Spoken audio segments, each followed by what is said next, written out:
Chapter 1. Introduction. The art and science of negotiation. Welcome, fellow travelers, on this intellectual journey. As the evening deepens, let us settle into a contemplation of a field where human interaction meets rigorous analysis, the art and science of negotiation. Tonight, our focus is on bargaining theory, a framework that seeks to understand how individuals, organizations, and even nations reach agreements when their interests are intertwined, yet not perfectly aligned. It's a landscape where economics sheds light on the dance of compromise, concession, and ultimately, resolution. The foundation of bargaining theory as we understand it today owes much to the concept of Nash bargaining. Imagine, if you will, two individuals stranded on an island. They possess different skills and resources, yet their survival depends on cooperation. One is adept at building shelter, the other at finding food. How do they divide the fruits of their combined labor? The Nash bargaining solution offers a mathematically elegant answer. It suggests that the optimal outcome is the one that maximizes the product of each individual's gain from reaching an agreement, compared to their situation if they fail to cooperate. This gain is crucial. It's not about absolute wealth, but about the improvement in each party's well-being relative to what they'd achieve alone. This concept elegantly incorporates the idea of mutual benefit. It assumes both parties are rational and seek to maximize their own utility. The solution isn't necessarily equal. It depends on their inherent strengths and the alternatives available to them. It's akin to finding the point of equilibrium on a carefully balanced scale, where both sides experience a proportional increase from a state of isolation. Now, let's introduce the notion of outside options. These are the fallback positions, the alternatives available to each party should negotiations fail. Consider our island dwellers again. Perhaps the food gatherer knows of a hidden spring that provides a meager, but sustainable, source of sustenance. This spring represents their outside option. It defines the minimum they'd be willing to accept in any agreement. The classical economists saw these options as a bedrock upon which bargaining power is built. A stronger outside option translates directly into greater bargaining power. Why? Because the individual with a good alternative is less desperate to reach an agreement and can therefore credibly demand more favorable terms. The absence of a viable alternative, conversely, weakens one's position, making them more vulnerable to exploitation. Think of the worker, with no savings, negotiating a salary with a large corporation. Their dependence on the job significantly diminishes their bargaining power. The concept of power is central to understanding bargaining dynamics. But power, in this context, is not simply about brute force or hierarchical authority. It's more nuanced. Power, in the realm of bargaining, stems from a combination of factors: access to information, the ability to credibly commit to a course of action, and, as we've already seen, the strength of one's outside options. The policymaker often grapples with the challenge of leveling the playing field, ensuring that weaker parties have access to resources and information that can bolster their bargaining power. This might involve providing legal aid to vulnerable tenants, negotiating with landlords, or empowering small businesses through access to market intelligence. Furthermore, power can arise from the ability to shape the perception of one's outside options. A skilled negotiator may exaggerate the attractiveness of their alternatives, creating the illusion of strength even when their actual fallback position is weak. This element of strategic manipulation adds a layer of complexity to the bargaining process, transforming it from a purely rational exercise into a game of psychological maneuvering. It becomes a delicate dance of signaling and bluffing, where each party attempts to discern the true intentions and capabilities of the other. However, a negotiation based solely on power imbalances can be inherently unstable. While one party may secure a short-term victory by exploiting the other's weakness, the resulting resentment and distrust can undermine the long-term sustainability of the agreement. True success in negotiation lies in finding mutually beneficial solutions that address the underlying needs and interests of all parties involved. This requires empathy, creativity, and a willingness to move beyond purely self-interested calculations. It's a collaborative process of problem-solving, where both sides work together to expand the pie before dividing it. Consider international climate negotiations, where nations with vastly different economic circumstances must find common ground to address a shared threat. Success hinges not on coercion, but on building trust and forging a shared vision of a sustainable future. Tonight, we have illuminated the core principles of bargaining theory. We have seen how the Nash bargaining solution provides a framework for understanding how rational actors can reach mutually beneficial agreements. We have explored the crucial role of outside options in determining bargaining power, and we have considered the complexities of power dynamics in negotiation. But as we settle deeper into the night, let us ponder this. How do cognitive biases and emotional factors distort the rational calculations that underpin bargaining theory, leading to suboptimal outcomes? This question will gently guide us toward our next exploration, the fascinating realm of behavioral economics and its profound implications for the art and science of negotiation. Chapter 2. Game Theory Basics. A Foundation for Bargaining. Welcome back. We spoke last time about the essential ingredients of value and how subjective appraisals fuel the engine of trade. Now, let's gently navigate into the fascinating world of bargaining, an arena where these subjective values collide and a delicate equilibrium must be established. To understand bargaining properly, we need a foundational map, and that map is provided by game theory. Think of it as the grammar of strategic interaction, a language that describes how rational actors make choices when their outcomes are interdependent. At its heart, game theory provides a framework for analyzing situations where the outcome of one's decision depends not only on one's own actions, but also on the actions of others. It allows us to move beyond simple models of isolated choice and delve into the complexities of strategic thinking. It's not about predicting the future with absolute certainty, but rather about understanding the likely range of outcomes, given the incentives at play. One of the most influential concepts within game theory, particularly relevant to bargaining, is the Nash bargaining solution. Imagine two individuals, each holding something the other desires. They must decide how to divide these spoils, be it profit from a joint venture, the terms of a labor contract, or even something as simple as splitting a pie. The Nash bargaining solution proposes a fair and efficient allocation, an allocation that maximizes the product of the gains from agreement.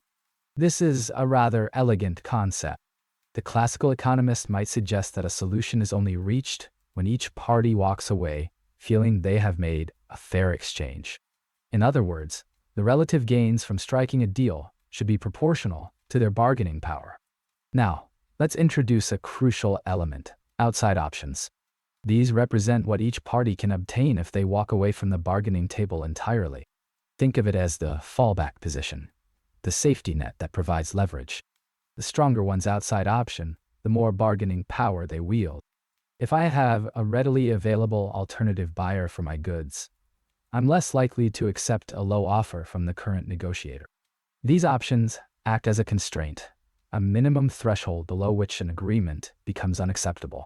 This directly impacts the zone of possible agreement, effectively shifting the bargaining space in favor of the party with superior options. This forces each player to be aware of their leverage and their potential alternative scenarios. This brings us to the somewhat elusive concept of power in bargaining. Power isn't simply about physical strength or arbitrary authority. Instead, it's a composite of factors that influence the outcome of the negotiation. Outside options, as we've discussed, contribute significantly to one's bargaining power. But other factors come into play as well. For instance, the party who values the agreement more highly generally has less power. This is because they are more willing to make concessions to reach a deal. Similarly, information asymmetry, where one party knows more about the situation than the other, can also create an imbalance of power. A skilled negotiator, possessing deep knowledge of the market and the other party's weaknesses, can strategically exploit this asymmetry. Consider the policymaker negotiating trade terms. Their level of knowledge is significantly more impactful than any brash statements. The interplay of Nash bargaining, outside options, and power creates a dynamic and intricate landscape. Imagine it as a system of interconnected levers and pulleys. Adjusting one element inevitably affects the others. A strong outside option amplifies one's power, which, in turn, allows them to secure a more favorable outcome within the Nash bargaining framework. The absence of outside options limits the possibility of a fair agreement. In labor negotiations, the presence of viable alternative jobs increases a worker's bargaining power, enabling them to negotiate for higher wages and better benefits. Of course, real-world bargaining is rarely as clean and predictable as these theoretical models suggest. Emotions, biases, and imperfect information can all muddy the waters. But understanding these fundamental concepts provides a crucial framework for analyzing bargaining situations and developing effective negotiation strategies. It allows us to approach these interactions not as random encounters, but as strategic dances where the outcome is shaped by the rational choices of informed individuals. As we conclude this gentle introduction to game theory and bargaining, consider this. How do cultural norms and social expectations influence the perception and exercise of bargaining power? Do notions of fairness and reciprocity shape the outcomes in ways that transcend purely rational calculations? We will delve into this in the next chapter as we explore the psychological dimensions of negotiation. The genesis of bargaining theory, pre-Nash concepts, having established the foundations of economic interaction and the inherent potential for both cooperation and conflict. We now turn our attention to the very genesis of bargaining theory. Before the elegant formalism of Nash, the landscape of understanding how parties reach agreements was, shall we say, less structured. It was a terrain of intuition, practical experience, and nascent mathematical modeling, a fertile ground awaiting the seed of a unifying principle. Think of early economic thought as a vast, slowly churning river. Before the formalization of bargaining theory, the current was a collection of observations about pricing, wage negotiations, and trade agreements. These streams of thought, while insightful, lacked a central confluence, a guiding theory that could predict the outcome of a negotiation with any degree of certainty. Bargaining was often seen as an art, heavily influenced by psychology, rhetoric, and the specific context of the interaction. The classical economist, for instance, focused heavily on the forces of supply and demand.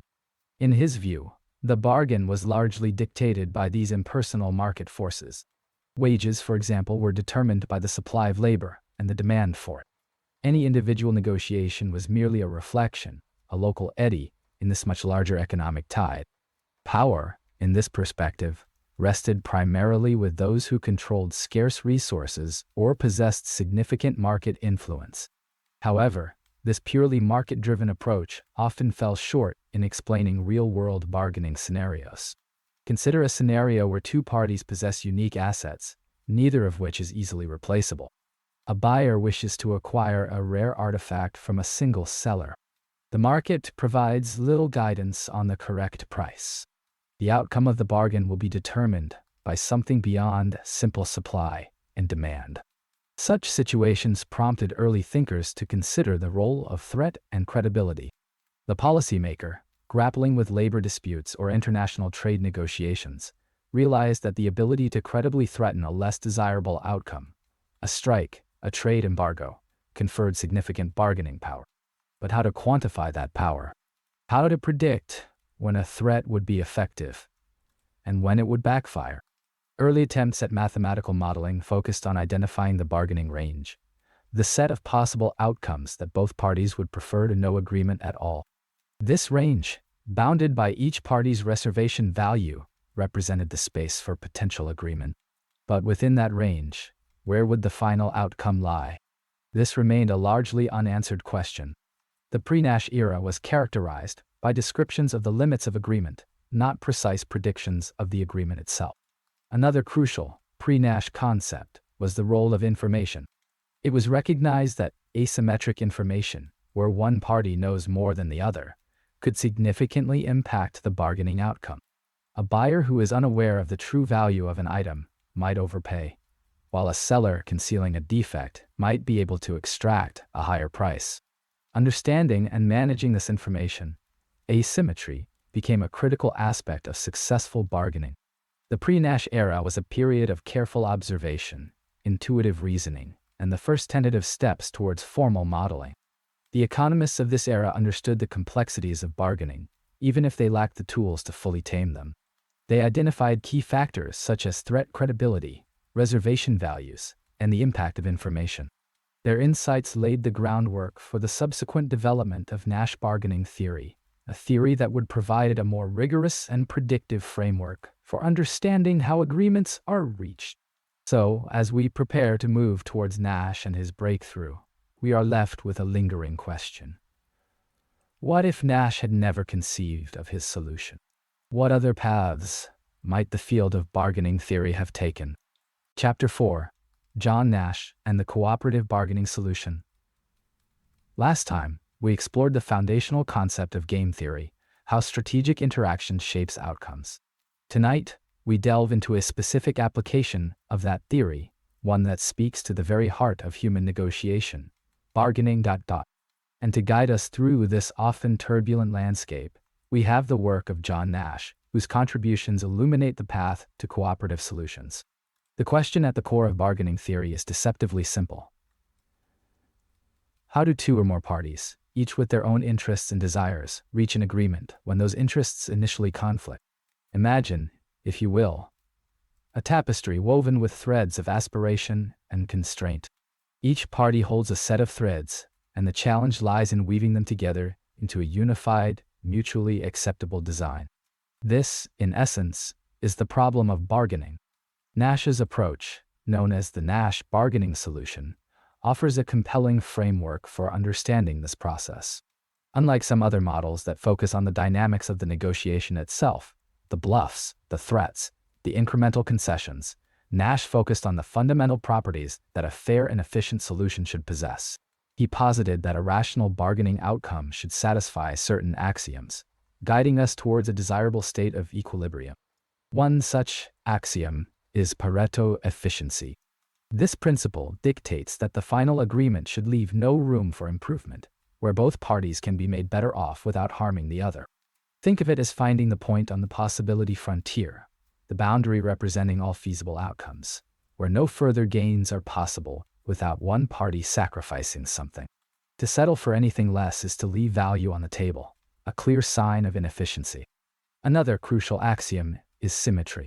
If the bargaining situation is perfectly symmetric, that is, both parties have identical preferences and outside options, then the solution should treat them equally. This reflects a sense of fairness, a cornerstone of stable and lasting agreements. Imagine a perfectly balanced scale, where each side holds equal weight.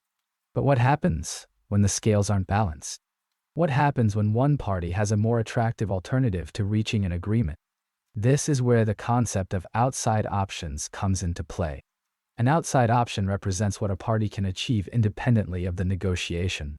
It's their fallback position, their plan B, and naturally, a stronger outside option confers greater bargaining power. Consider a job negotiation. A candidate with multiple job offers is likely to command a higher salary than one with no other prospect. Their outside options have tilted the balance of power in their favor. The inclusion of outside options fundamentally alters the bargaining landscape. The party with the stronger outside option can credibly threaten to walk away from the negotiation if their demands are not met. This threat, often implicit, shapes the entire dynamic, influencing the final outcome. The Nash bargaining solution accounts for this by incorporating the disagreement point, the outcome that would occur if the parties failed to reach an agreement, into its calculation. The further one's outside option is from this disagreement point, the more power they wield. Furthermore, Nash's framework indirectly considers power itself, not just in terms of outside options, but also in terms of preferences and risk aversion. A party who is less averse to risk, less afraid of a potential breakdown in negotiations, is inherently more powerful. They are more willing to hold firm, to push for a more favorable outcome. This subtle interplay of psychology and economics adds another layer of complexity to the bargaining process. The beauty of the Nash bargaining solution lies in its simplicity and elegance. It provides a powerful framework for understanding how rational parties should behave in a bargaining situation. It offers a benchmark against which real-world negotiations can be assessed, revealing areas where inefficiency or unfairness may exist. However, it's important to acknowledge the limitations. The Nash bargaining solution assumes rationality, a simplifying assumption that may not always hold in practice. Human emotions, biases, and incomplete information can all distort the bargaining process, leading to outcomes that deviate from the theoretical prediction. Remember, economic models offer a lens, not a perfect mirror. They provide insights, but not necessarily perfect predictions. As we conclude this exploration of Nash's contribution, consider a question. How do these cooperative solutions evolve when repeated interactions and reputational concerns enter the equation? This consideration will guide us as we move toward understanding the role of reputation and repeated games in shaping economic behavior. Chapter 5. The Nash Axioms: Fairness, Efficiency, and Symmetry. Yes. We've discussed the foundation of bargaining, the raw mechanics of offers and counteroffers, the push and pull. But where, precisely, does a fair resolution reside? Is there a lodestar, a guiding principle that helps us navigate the complex waters of negotiation? Tonight, we turn our attention to the Nash axioms, pillars of bargaining theory that seek to define, with mathematical precision, what constitutes an ideal agreement. Think of them as the cornerstones upon which a balanced and equitable outcome can be built. Recall our discussion of the bargaining set. Multiple Pareto efficient solutions exist. The challenge then is selecting the best solution.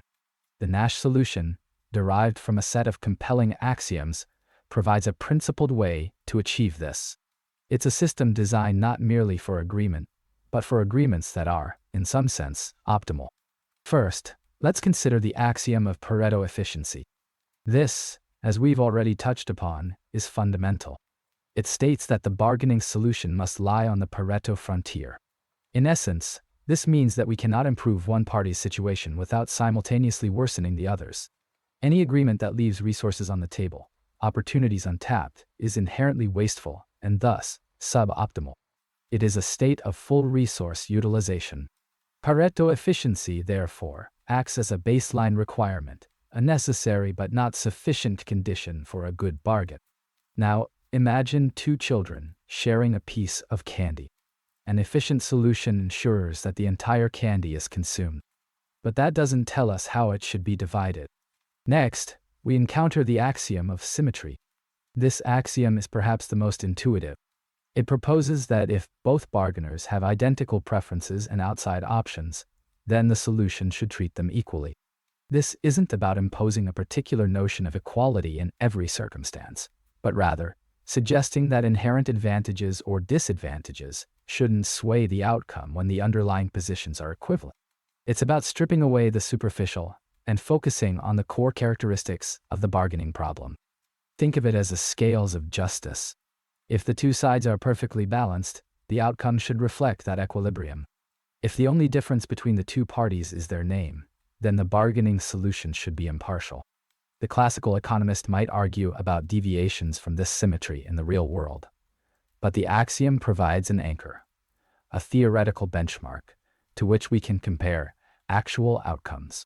Our third axiom is independence of irrelevant alternatives. This is where the elegance, and some of the controversy, resides.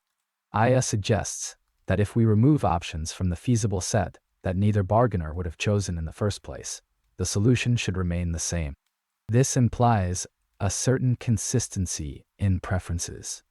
The presence of an obviously inferior option shouldn't alter the relative attractiveness of the remaining choices. It's like saying that offering a third, completely unappealing option shouldn't suddenly make one of the original two more or less desirable. It sounds straightforward, but in practice, it can be quite subtle and easily violated. The policymaker, crafting agreements between nations or businesses negotiating contracts, must be aware of this. Introducing irrelevant alternatives can, paradoxically, shift the power dynamics, even if those alternatives are never seriously considered.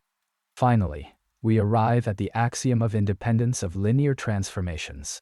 This one speaks to the way we measure utility. It states that the bargaining solution should be invariant to linear transformations of the utility functions. What this means is, whether we measure a person's satisfaction on a scale of 1 to 10 or 1 to 100, the underlying solution to the bargaining problem should remain unaffected. It acknowledges that utility is a somewhat subjective construct, and the specific scale we use shouldn't fundamentally alter the outcome. These four axioms, Pareto efficiency, symmetry, independence of irrelevant alternatives, and independence of linear transformations, when taken together, lead to a unique solution, the Nash bargaining solution. The Nash bargaining solution. It's a mathematical marvel, a testament to the power of axiomatic reasoning. The Nash solution maximizes the product of the player's utility gains from agreeing, compared to their utility if they didn't agree. This is a solution that seems fair, because it gives each player proportional benefit relative to their threat point, and also is efficient because the total benefit is maximized. But these axioms are not without their critics. Some argue that the II axiom is too restrictive, that it ignores the psychological aspects of bargaining, where the presence of even irrelevant alternatives can influence decision-making. Others question the assumption of symmetry, pointing out that real-world bargaining situations are rarely perfectly balanced. Nonetheless, the Nash axioms provide a powerful framework for understanding and evaluating bargaining outcomes. They offer a benchmark against which we can measure the fairness and efficiency of actual agreements. And as we move forward, we'll need to consider, too, the role of outside options. What happens when one party possesses an alternative that lies outside the bargaining table? How does that external force shift the balance of power? That, my friends, is a question for another evening. Chapter 6. The Nash Bargaining Product. Maximizing Joint Gains. Welcome back. Last time, we explored the landscape of strategic interaction, the dance of moves and countermoves that defines much of economic life. Now let us turn our gaze toward the more delicate art of bargaining. Imagine two rivers converging, each carrying a potential wealth of resources. How do they decide where to channel their combined flow? Bargaining theory attempts to model this delicate process. It seeks to understand not just if agreement is possible, but where that agreement will settle. And today, we begin with a cornerstone of this theory, the Nash bargaining solution, and more specifically, the elegant concept of the Nash bargaining product. The central idea is this: rational bargainers, seeking to maximize their own well-being, will ultimately gravitate toward an agreement that maximizes their joint gains, relative to the alternative of not reaching any agreement at all. It's a beautiful and deceptively simple principle, like a well-balanced scale seeking equilibrium. The Nash bargaining product provides a concrete way to identify this optimal agreement. Consider two individuals, let's call them the entrepreneur and the investor, who are contemplating a joint venture. The entrepreneur has an innovative idea, and the investor possesses the capital necessary to bring it to fruition. If they cooperate, they stand to generate a substantial profit. However, if they fail to agree on how to split this profit, both are left with their outside options.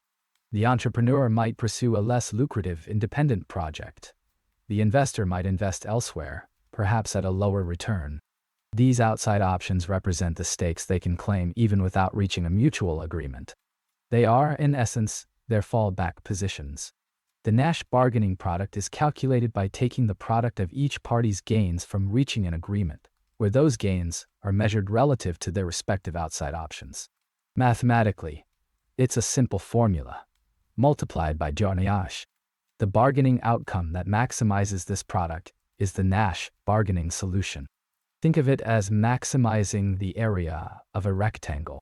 The width represents the entrepreneur's gain over their outside option, and the height represents the investor's gain. A larger rectangle represents a bigger pie of joint gains, and rational bargainers will strive to create the largest pie possible, even if the relative division requires negotiation. This solution possesses several appealing properties. First, it's Pareto efficient. This means that there is no other agreement that would make at least one party better off without making the other worse off. It leaves no money on the table, ensuring that all potential gains from cooperation are realized. Second, it is symmetric, meaning that if the bargainers have identical outside options and identical bargaining power, they will split the surplus equally. Finally, it's independent of irrelevant alternatives, a somewhat technical property implying that the solution is unaffected by the presence or absence of other potential agreements that would never be chosen anyway. However, the real world is rarely so clean and precise. The Nash bargaining solution assumes perfect information and complete rationality, assumptions that are often violated in practice. Individuals may misjudge their own outside options or the other party's willingness to walk away. They might be swayed by emotions, biases, or strategic considerations beyond the simple maximization of their own material payoffs. Furthermore, the Nash bargaining solution treats outside options as fixed and exogenous. In reality, however, bargainers may invest resources to improve their outside options, thereby altering the bargaining power dynamic. This leads us to the crucial concept of power in bargaining. The side with the stronger outside option, or the ability to credibly threaten to walk away, often wields greater influence over the final agreement. Consider the impact of government regulation. A policymaker, by offering subsidies or imposing taxes, can effectively shift the outside options of different parties, altering the distribution of bargaining power. Similarly, the threat of a strike by a labor union can dramatically improve its bargaining position vis-à-vis management. These strategic moves fall outside the pure Nash framework, pushing us towards more complex models of bargaining strategy. So, while the Nash bargaining product provides a powerful and elegant framework for understanding cooperative bargaining, it's important to remember its limitation. It offers a stylized representation of reality, a starting point for deeper analysis. As we move forward, we must consider how strategic interactions, imperfect information, and the quest for power can shape the bargaining landscape. And what happens when the bargain breaks down? What are the consequences of failed negotiations? And how do these potential consequences influence the initial bargaining process? These are the questions that await us in the next chapter. Good night. Chapter 7. Criticisms of the Nash Solution. Beyond idealized assumptions, welcome back. Having established the elegant framework of the Nash bargaining solution, a question naturally arises, like the gentle turning of a tide. How well does this idealized model hold up against the messy realities of human interaction?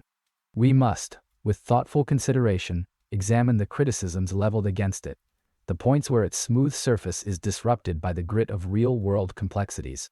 The Nash solution, as we've discussed, rests on a foundation of carefully constructed assumptions.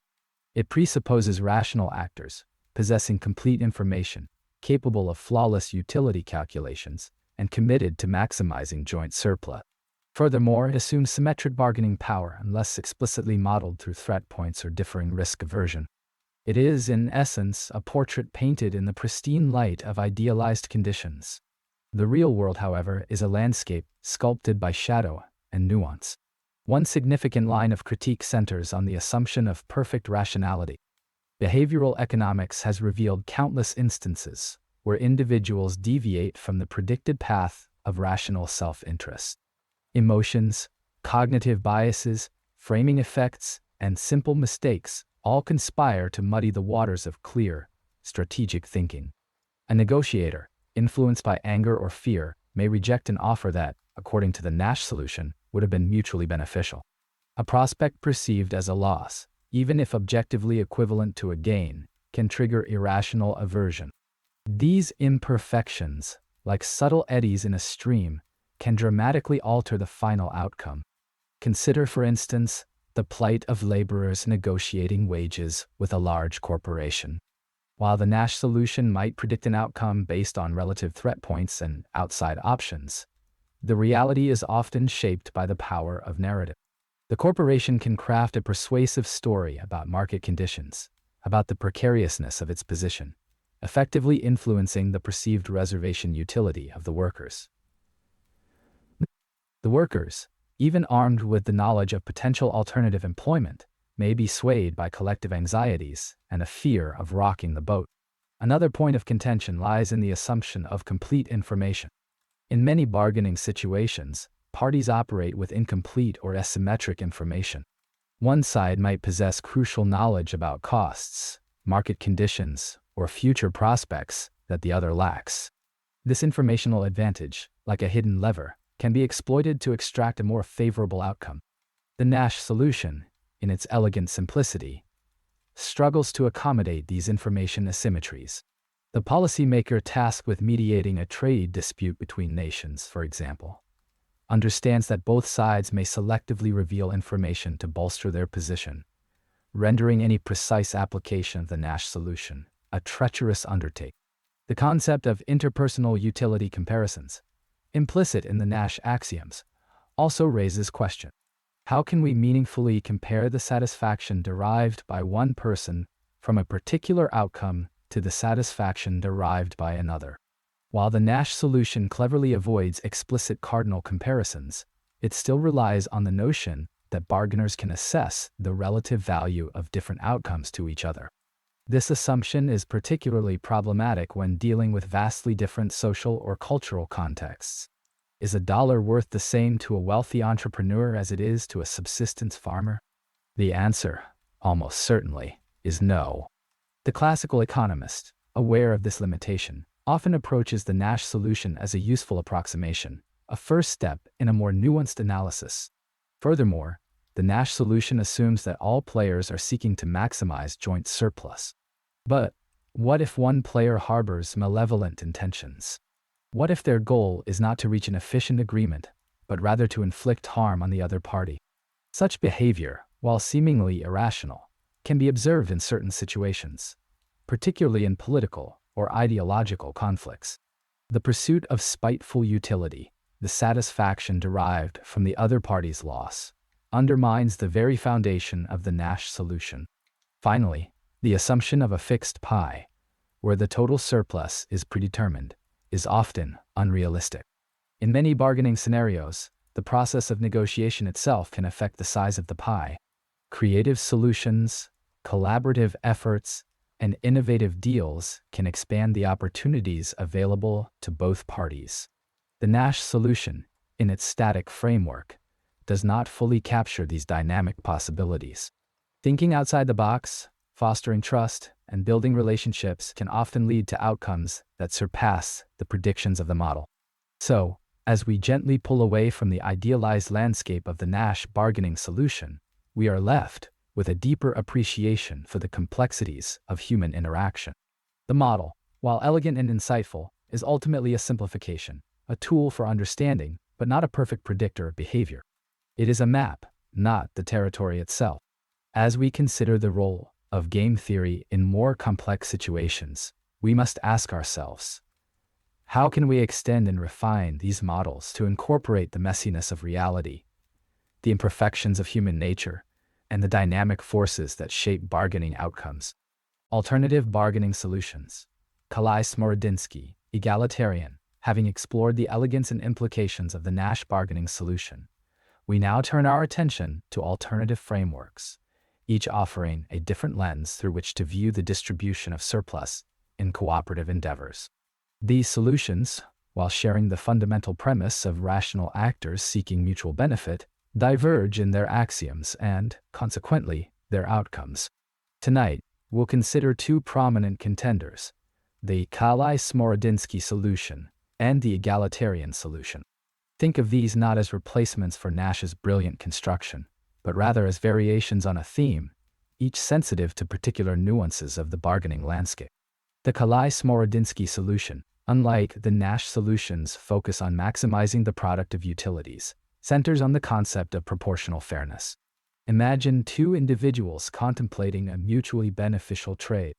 The classical economist, adhering to Nash's principles, would seek the agreement that maximizes the product of their individual gains beyond their threat points. However, the Smorodinsky solution proposes a different path. It identifies the ideal point, representing the maximum utility each party could possibly achieve, even if those maximums are not simultaneously attainable. Then, it prescribes the outcome that lies on the straight line connecting the disagreement point to this ideal point, favoring a solution where each bargainer receives a share of the potential gain proportional to their maximum possible gain. This approach introduces a sense of equity that some find intuitively appealing. Consider a scenario where one bargainer possesses resources that, if fully utilized for their benefit, could yield a very high payoff, while the other has more limited potential. The Nash solution, influenced by the overall product of utilities, might skew towards the bargainer with a larger potential surplus.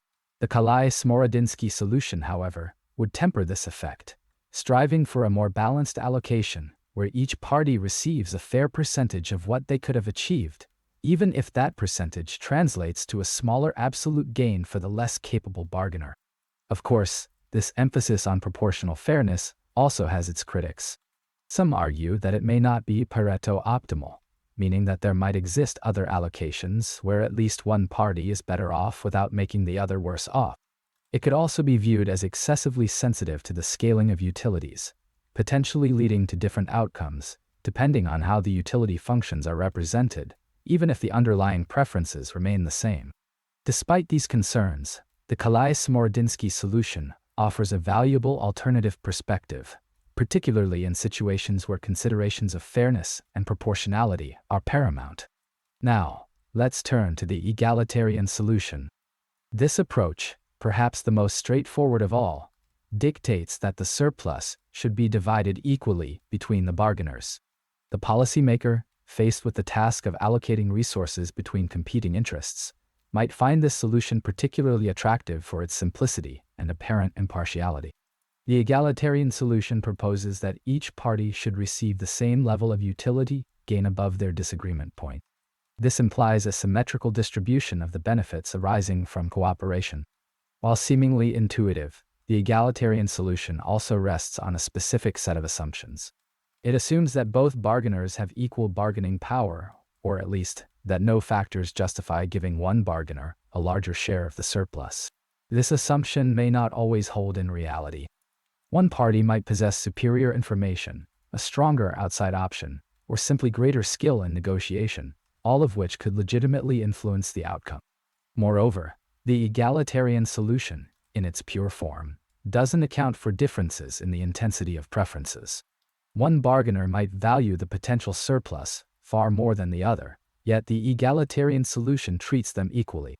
Despite these limitations, the egalitarian solution serves as a crucial benchmark. It provides a baseline for evaluating the fairness of other solutions, and can be particularly useful in situations where maintaining social cohesion and preventing resentment are paramount. Imagine a scenario where two nations are negotiating a trade agreement. While the Nash solution might lead to an outcome that maximizes the overall economic gains, the egalitarian solution might be favored to ensure that both nations perceive the agreement as fair and equitable, thereby fostering long-term cooperation. Each of these solutions, Nash, Kalai-Smorodinsky, and egalitarian, represents a distinct approach to the problem of bargaining. They highlight the multifaceted nature of fairness and the different ways in which we can conceptualize the distribution of surplus. The choice of which solution to apply depends on the specific context, the relevant ethical considerations, and the overarching goals of the negotiation.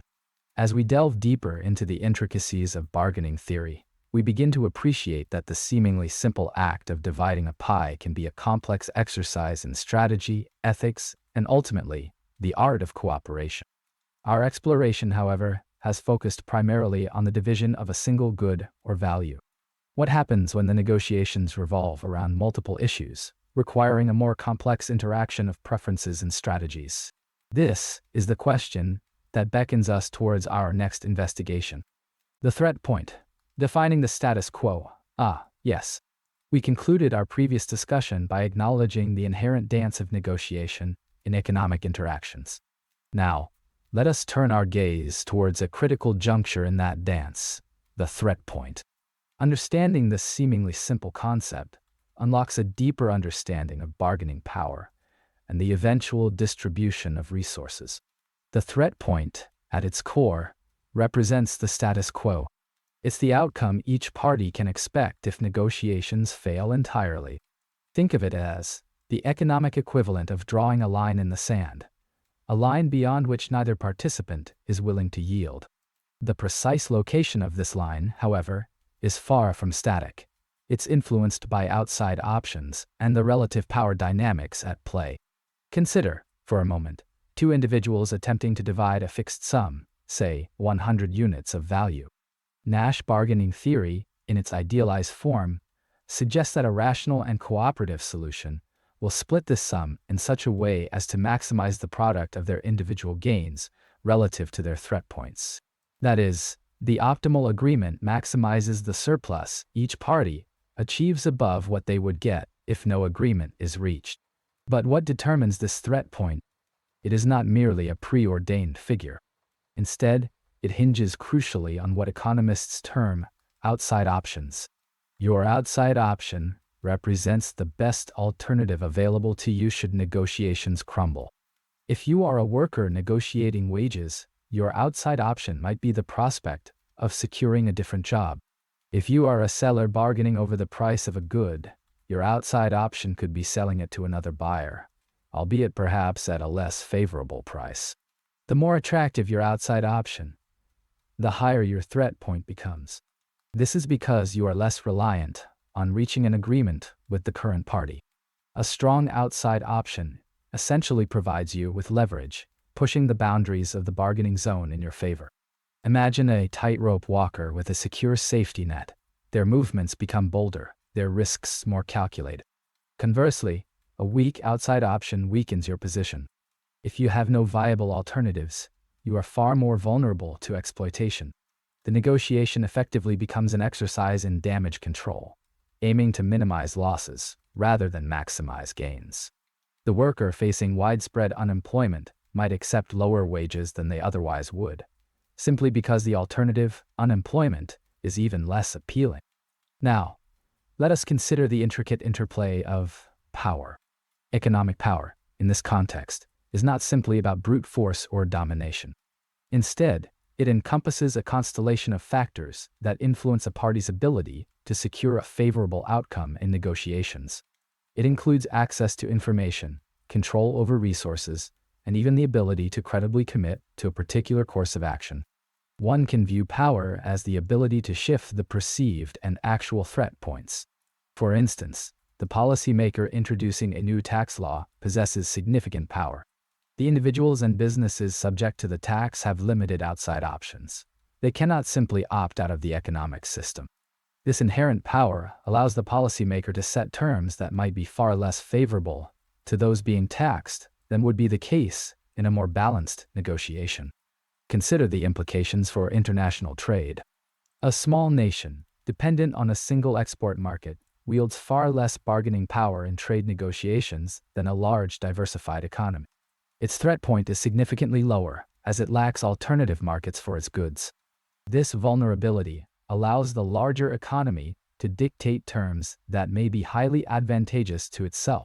The distribution of gains from trade is, therefore, profoundly shaped by these imbalances in bargaining power and threat points. Thus, the threat point is not a static anchor, but rather a dynamic construct shaped by the shifting tides of outside options and power dynamics. Understanding its influence is crucial for navigating the complexities of economic negotiation and predicting the ultimate distribution of resources. But as we contemplate the implications of the threat point, we must ask, what are the deeper societal factors that influence the formation of these outside options? How can we create a more equitable distribution of bargaining power, ensuring that all participants in the economic dance have a fair opportunity to thrive? This question, my friends, will guide us as we move forward. Chapter 10. Outside options. The power of alternatives. As we gently navigate the currents of bargaining theory, remember the core principle from our previous discussion. Agreements arise from mutual gains. Both parties must believe they are better off through cooperation than they would be alone. But what happens when one party has another path, a viable escape route, if the negotiation stalls? This, my friends, is where outside options enter the frame, profoundly influencing the balance of power. Imagine a seesaw, perfectly balanced. On one side sits one party, their potential gains from a deal. On the other side, we find the opposing party, their potential gains carefully measured. Now, picture a small weight placed on one side. This weight represents an outside option, an alternative course of action available to one of the bargainers should the current negotiation fail. The seesaw tilts. The balance shifts. The concept of outside options builds elegantly upon the foundation of Nash bargaining. Recall that Nash bargaining aims to find the solution that maximizes the product of the parties' gains from cooperation. This solution, often considered fair, reflects the relative contributions each party brings to the table.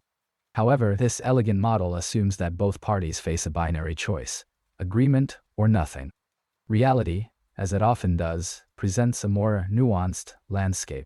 An outside option provides a third possibility: a fallback position. This changes the entire dynamic. Consider a job negotiation. An employee seeking a raise is not simply choosing between accepting the current salary and leaving the company empty-handed. They may have another job offer waiting, a tempting alternative. This outside offer, the proverbial bird in the bush, becomes a potent bargaining chip. It raises their reservation price, the minimum acceptable outcome they will accept in the current negotiation. Below this, they're better off exercising their outside option. The magnitude of the outside option's influence is crucial. A vague promise of future opportunities is far less compelling than a signed contract from a competitor. The more attractive the alternative, the greater the bargaining power it confers. The employer, aware of this competing offer, now faces a strategic decision. They must offer enough to match, or preferably exceed, the value of the outside option, thereby retaining the valuable employee. It's not just about monetary value either. An outside option can encompass a range of considerations: geographic location, company culture, job security, or even a change of pace.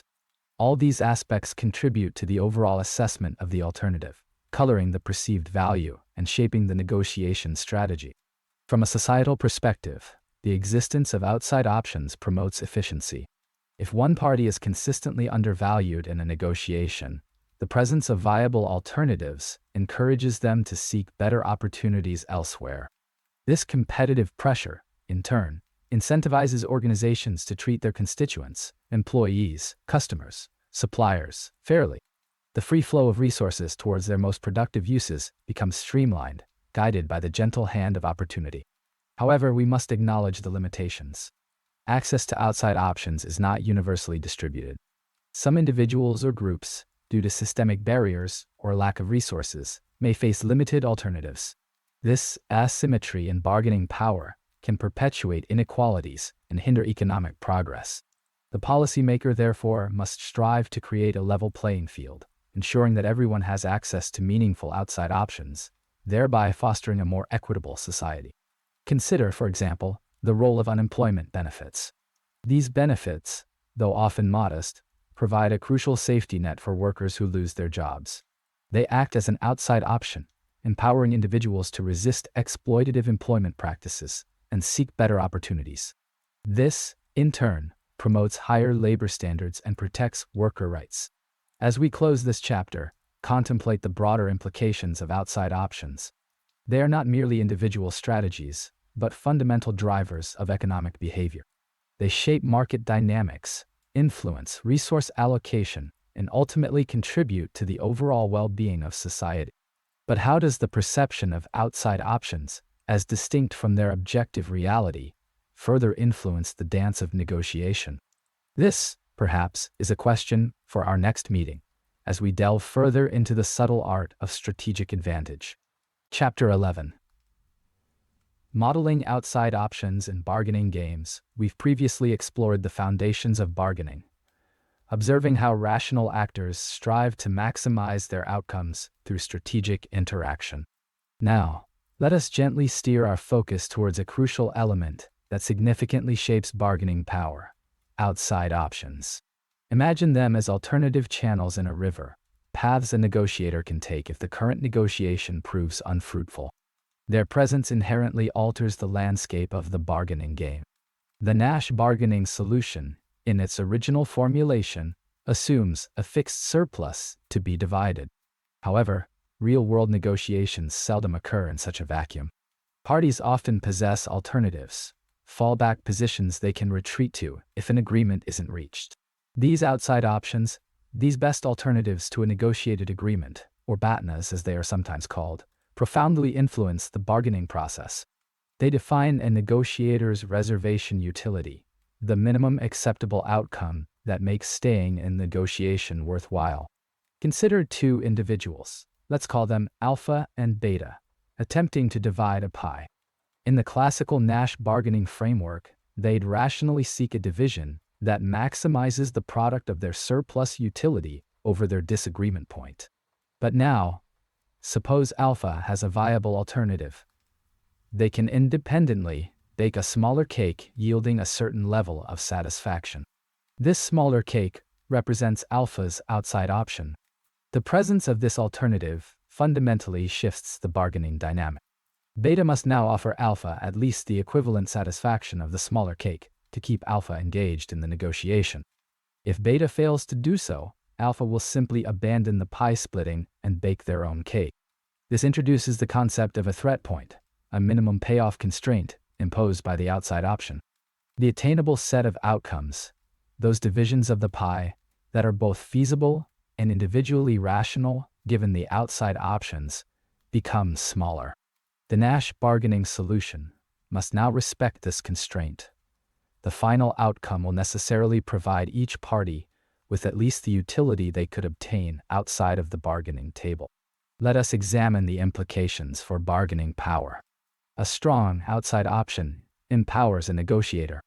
It bolsters their reservation utility, effectively raising the bar for an acceptable agreement. In our pie-splitting example, if alpha's smaller cake is quite substantial, they hold significant leverage.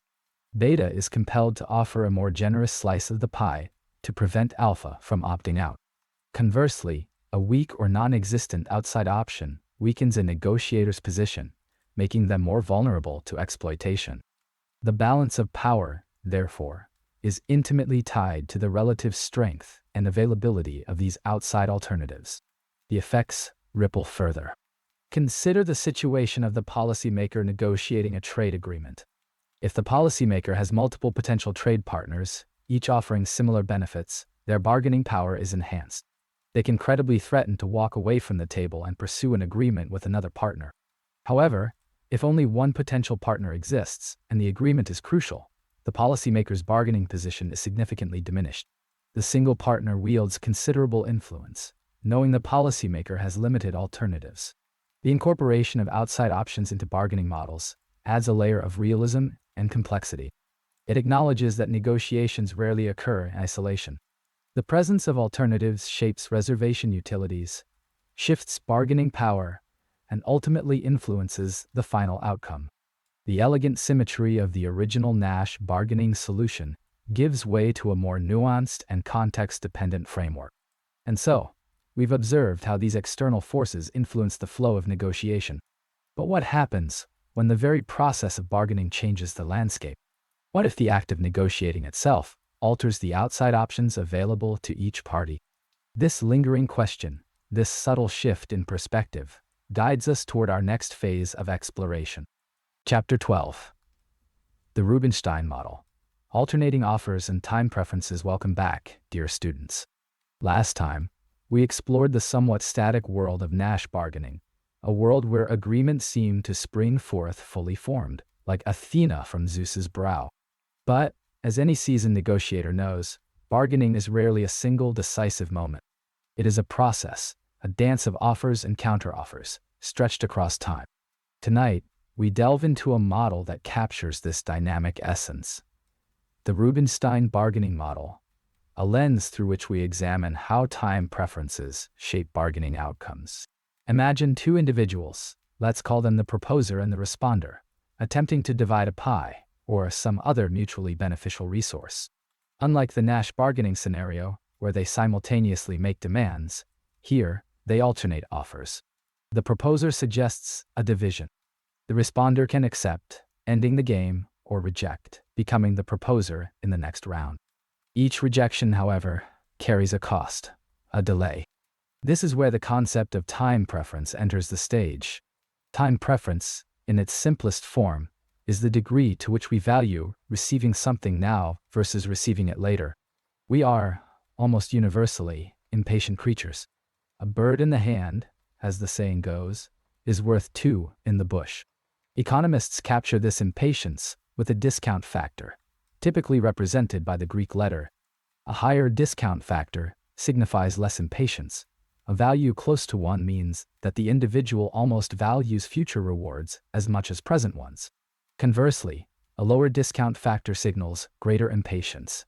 A value close to 0 implies a strong preference for immediate gratification. The classical economist, with their emphasis on rational calculation, would see this as a purely objective measure, a reflection of interest rates or the probability of future events. But in reality, our discount factors are often colored by emotion, by trust, and by our individual circumstances. The Rubinstein model, in its elegance, predicts a specific outcome. Assuming both parties are perfectly rational and aware of the other's discount factor, there exists a unique subgame perfect Nash equilibrium. This equilibrium dictates that the first proposer will offer the responder just enough to make them indifferent between accepting the offer and waiting for the next round, when they would get to be the proposer, but the overall pie has shrunk due to the discount factor. The proposer, knowing this, will take the lion's share. Let's consider a simple example. Suppose the pie is worth 1, and both the proposer and the responder have a discount factor of 0.9. The proposer knows that if the responder rejects their offer, the responder will get to propose in the next round. However, the pie will have shrunk to 0.9 due to the time delay. The responder, if given the chance to propose, would offer the proposer just enough to accept, leaving the responder with the remainder. The proposer, therefore, will offer the responder just enough to accept their initial offer, making them indifferent between accepting now and rejecting, and getting to propose for a larger share of a slightly smaller pie later. This intricate balance leads to a precise division, reflecting the relative impatience of the two parties. What happens if the discount factors differ? The party with the higher discount factor, the more patient party, gains a significant advantage. They can credibly threaten to reject offers, knowing that the cost of delay is lower for them than for their impatient counterpart. This translates into a larger share of the pie. Patience, as they say, is a virtue, and in the Rubinstein model, it is a profitable one. This illustrates how time preferences become a subtle source of bargaining power. The Rubinstein model moves us beyond the static view of Nash bargaining. It shows how the ebb and flow of offers, the costs of delay, and the subjective valuation of time all shape the final outcome. It is a model that resonates with the complexities of real-world negotiations, where timing and patience are often as crucial as the underlying value of the resource being divided. This is particularly important for the policymaker, who must consider these dynamics when negotiating international trade agreements or labor contracts. However, even this elegant model rests on certain assumptions, such as perfect rationality and complete information. What happens when these assumptions are relaxed? What happens when one party doesn't fully know the other's discount factor, or when emotions cloud their judgment? These questions lead us toward a deeper exploration of behavioral economics and the psychological underpinnings of bargaining. We will explore this in our next session. Good night. Chapter 13. Discount Factors and the Cost of Delay. Ah, yes. We've navigated the waters of strategic interaction, charted the isobars of game theory. Now let's gently drift towards a more nuanced understanding of bargaining. Bargaining, after all, is a constant hum in the background of economic life. From salary negotiations to international trade agreements, it shapes the distribution of resources. But what governs the outcomes of these negotiations? What subtle forces tilt the scales of power? Tonight, we consider Nash bargaining, outside options, and how the cost of delay shapes the bargaining landscape. Think of a pie. A fixed, delicious pie that represents the total gains from cooperation. Two parties stand ready to divide it. The Nash bargaining solution, at its heart, offers an elegant framework for predicting how this pie will be sliced. It suggests that a fair outcome, one that maximizes the product of each party's gain relative to their worst-case scenario, will prevail. This worst-case scenario, that point of utter desolation, is often termed the threat point. The Nash bargaining solution elegantly balances efficiency, ensuring the whole pie is eaten, and fairness, in the sense that the final division reflects the relative positions of the parties involved. However, the real world is seldom as simple as dividing a pie. The assumption of a fixed pie, readily available, often crumbles under scrutiny. Consider the element of time. Delay is costly. Each day that passes without an agreement chips away at the potential gains. This is where discount factors enter our narrative. A discount factor represents the present value of future benefits. It encapsulates the idea that a bird in the hand is worth two in the bush. If one party is more impatient than the other, if their discount factor is lower, they are effectively more eager to reach an agreement now, even if it means accepting a smaller slice of the pie. This impatience becomes a lever, subtly shifting bargaining power. Imagine two countries negotiating a trade deal. One, a fast-growing economy, urgently needs access to new markets. The other, a more established power, can afford to wait. The faster-growing economy, driven by its lower discount factor, may be willing to concede more, accept less favorable terms, simply to secure the deal and unlock immediate economic benefits.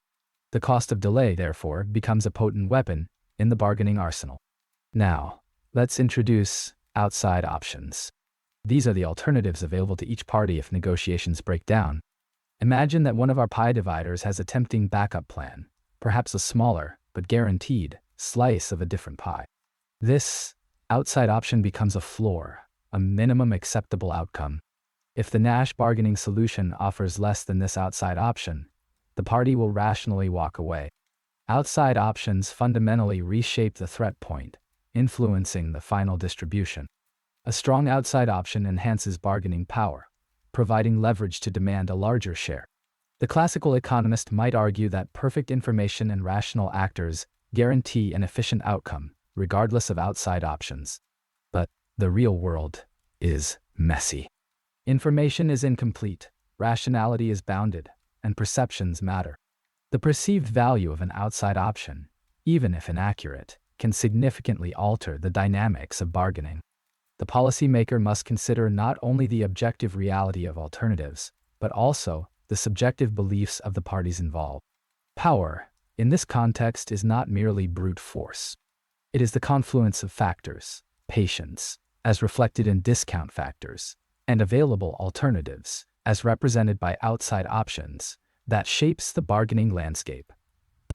It is the ability to credibly commit to walking away, to endure delay, that ultimately determines who gets the bigger slice of the pie. As we conclude, consider this. What happens when one party can influence the other's discount factor? When they can manipulate the perceived cost of delay or diminish the attractiveness of their outside options? This, perhaps, is a topic for our next quiet contemplation. Chapter 14. The importance of patience in negotiation. Last time, we delved into the initial dance of offers and counteroffers, the strategies employed to anchor expectations. Tonight, we turn our attention to a virtue often undervalued in the cut and thrust of economic exchange: patience. Specifically, we'll examine how patience interacts with bargaining theory, the elegant framework that attempts to model how rational actors divide a surplus, considering outside options and the elusive notion of power. The Nash bargaining solution, as it's known, offers a particularly compelling view. Imagine two individuals negotiating over, say, the division of a pie. Each desires the largest slice possible, of course. The Nash solution suggests that the final allocation will maximize the product of their individual gains relative to what they would receive if no agreement is reached, their outside options. Think of these outside options as life rafts. If negotiations become too demanding, too unfavorable, one can always jump ship and pursue a different course. A skilled negotiator understands the value of weakening their counterpart's life raft. This might involve subtly limiting alternative opportunities, or perhaps, more directly, enhancing their own. But here's where patience enters the equation, almost imperceptibly at first. A party with greater patience, a lower discount rate, in economic parlance, places a higher value on future payoffs than one who is impatient. To them, waiting, even for a marginally better outcome, is a worthwhile investment. Conversely, an impatient party is more inclined to accept a less favorable deal to receive immediate gratification. They're willing to trade future gains for present certainty. Visualize it as two streams converging. One stream, the patient one, flows steadily, its waters clear and deep, reflecting a long-term perspective. The other, the impatient stream, rushes forward, turbulent and shallow, prioritizing immediate impact. The point at which these streams meet and mingle determines the final allocation. The slower, deeper stream exerts a more persistent influence, its accumulated volume ultimately shaping the course of the river. Consider a classic labor negotiation. The union, representing workers, has certain demands. The company, representing management, has its own constraints. The strength of the union's outside option might depend on the availability of alternative employment for its members. The company's outside option might involve automation or outsourcing. A union willing to hold out longer, to endure a strike, possesses a significant advantage. Their patience signals commitment, a willingness to bear short-term pain for long-term gain. This, in turn, strengthens their bargaining position and increases the likelihood of securing a more favorable agreement. The company, facing the prospect of prolonged disruption and lost revenue, may eventually concede. Conversely, a company that demonstrates resolve, that signals its willingness to withstand pressure, can likewise influence the outcome. Perhaps they've secured alternative supply chains, or perhaps they possess significant financial reserves. Their patience, their capacity to wait out the storm, shifts the balance of power. It's crucial to remember that patience is not merely a passive virtue, it is an active strategy. It requires careful calculation, a deep understanding of one's own resources and vulnerabilities, as well as an assessment of the other parties. The classical economist in his idealized world might assume perfect information and rational decision-making. But, in reality, negotiations are often shrouded in uncertainty and influenced by emotions. The policymaker, when designing interventions in bargaining situations, for instance, in resolving international disputes, must be acutely aware of the role of patience. Encouraging dialogue, providing mediation services, and offering incentives for long-term cooperation can all help to foster a more patient and productive bargaining environment. Furthermore, consider the concept of power in this context. Power is often seen as an external attribute, control over resources, legal authority, or political influence. But patience, in many ways, represents an internal form of power. It is the power to resist the temptation of immediate gratification, the power to endure hardship for a greater reward, the power to shape the narrative through unwavering commitment. However, is there such a thing as too much patience? At what point does the pursuit of a marginally better outcome outweigh the costs of delay and stagnation? This question of optimal patience, and its relationship to trust and future commitments, is something we'll contemplate next time, as we transition to a deeper understanding of long-term relationships and the economics of repeated interactions. Information asymmetry, secrets and strategies. Last time, we explored the broad landscape of information economics, noting its pervasive influence. Now, we narrow our focus, like adjusting the aperture of a lens, to examine the concept of information asymmetry.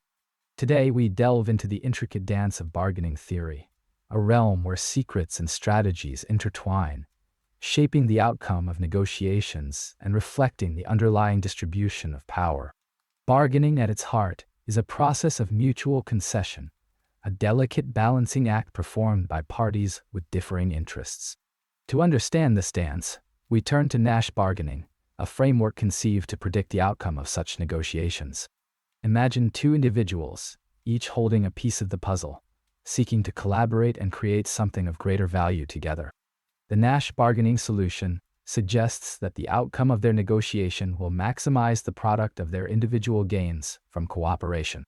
That is, the final agreement will be the one that gives both parties the greatest possible increase in their respective utilities, relative to what they would have received had they not reached an agreement. It's a concept of elegant simplicity, yet fraught with nuance. But life, as we often find, rarely conforms perfectly to theoretical models.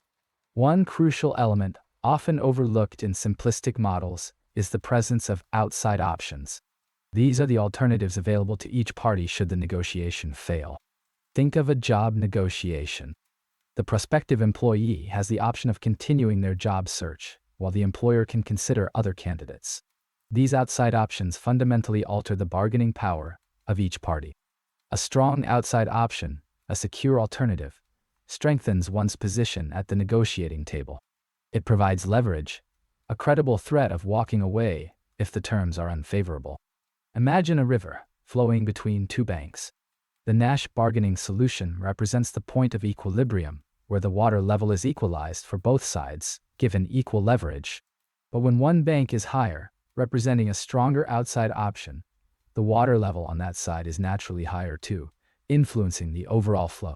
The individual with superior outside options enjoys a relatively stronger bargaining position, potentially securing a larger share of the pie. This brings us to the concept of power, a perhaps uncomfortable, yet essential element in understanding bargaining dynamics. Power in this context isn't merely brute force. It's the ability to influence the outcome of the negotiation, to shape the terms to one's advantage. And information asymmetry, the uneven distribution of knowledge, can be a potent source of power. If one party possesses information that the other lacks, knowledge about the true value of the asset being negotiated, the alternatives available, or even the other party's preferences, they can exploit this informational advantage to secure a more favorable outcome. Think of a used car salesman, expertly obscuring the true condition of a vehicle, or a seasoned negotiator, subtly misrepresenting the urgency of a deal. Furthermore, strategic misrepresentation becomes a key component of bargaining. Parties may feign indifference, exaggerate their needs, or conceal their true reservation values, the minimum they are willing to accept. This strategic behavior aims to manipulate the other party's perception of the bargaining space, thereby tilting the odds in their favor. However, there is a danger here. Bluffing too aggressively can lead to a breakdown in negotiations, leaving both parties worse off than if they had cooperated honestly. It's a delicate balance, like walking a tightrope. The implications of information, asymmetry, and bargaining power extend far beyond simple transactions. They influence wage negotiations, international trade agreements, and even diplomatic relations.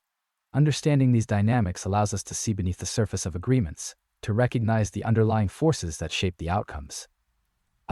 It allows us to see how imbalances of information can contribute to outcomes that may seem fair on the surface, but are in reality skewed by disparities in bargaining power. As we conclude our exploration of bargaining theory, consider this. To what extent does regulation mitigate the effects of information asymmetry in bargaining situations? Does regulation truly level the playing field, or does it merely introduce new layers of complexity, new avenues for strategic manipulation? This question will linger as we move into our next discussion. Chapter 16. Signaling and screening in bargaining. Last time, we examined the simple world of complete information, where agents knew each other's valuations, and the bargaining process was a straightforward division of surplus. But what happens when the fog of uncertainty rolls in? When one party possesses private information crucial to the bargaining outcome? This brings us to the fascinating realm of signaling and screening in bargaining. The core of bargaining theory, as we delve deeper, rests on three supporting pillars: Nash bargaining, outside options, and power. These pillars, when appropriately constructed, support our understanding of how rational agents reach agreements, or perhaps rationally choose not to. Let's begin with Nash bargaining. Imagine two individuals, each with a potential gain from trade. Perhaps one has a widget worth very little to them, but highly valued by the other. The Nash bargaining solution offers an elegant framework for predicting the outcome of their negotiations. It posits that the agreement reached will maximize the product of their individual gains from cooperating. In simpler terms, it seeks the outcome that balances the benefits each party receives above and beyond what they would receive if they failed to agree. The classical economist might view this as an almost utopian ideal, a world where rationality guarantees efficient outcomes. However, the real world intrudes. Enter the concept of outside options. What happens if one of our bargainers has an alternative opportunity, a different widget perhaps, or another potential trading partner? Their outside option represents their walkaway point, the minimum acceptable outcome from the current negotiation. This floor significantly shapes the bargaining landscape. The stronger one's outside option, the more leverage they wield. It's as if a gentle stream of power flows from the alternative opportunity, strengthening their hand in the current exchange. Now, let's consider power itself. Power in bargaining isn't simply about brute force or threats. It's a more subtle and nuanced concept. It stems from factors like the relative costs of disagreement, the commitment to a particular bargaining position, and, critically, the ability to credibly signal one's true preferences and valuations. A skilled negotiator, like a seasoned diplomat, can use carefully crafted signals to convey information and influence the other party's beliefs. Signaling, in the context of bargaining, involves one party taking actions to reveal private information. For example, a seller might invest in quality improvements to signal the superior nature of their product. Or, conversely, a buyer might feign disinterest to drive down the price. The key is credibility. The signal must be costly or difficult to mimic, ensuring that only those with the genuine characteristic, a truly high-quality product, or a truly low valuation, would be willing to send it. Screening, on the other hand, is about designing the bargaining process to elicit information from the other party. Imagine the policymaker trying to design an auction to sell a government asset. By offering different packages or options, they can encourage potential buyers to reveal their underlying valuations. This allows the seller to extract more surplus than they otherwise could. The dance between signaling and screening is a delicate one. It's a game of incomplete information, where each player attempts to infer the other's true type and adjust their strategy accordingly. The efficiency of the bargaining outcome depends critically on the effectiveness of these signaling and screening mechanisms. However, consider the complications. What if signals are noisy or easily misinterpreted? What if screening mechanisms inadvertently deter participation? The real world is rife with such complexities. Bargaining theory, while powerful, remains an imperfect tool, constantly evolving to better capture the nuances of human interaction. As we continue to explore, it's worth wondering, if perfect, costless signaling were achievable, would all bargaining reduce to a simple, efficient allocation? And what hidden costs might lurk beneath such apparent efficiency?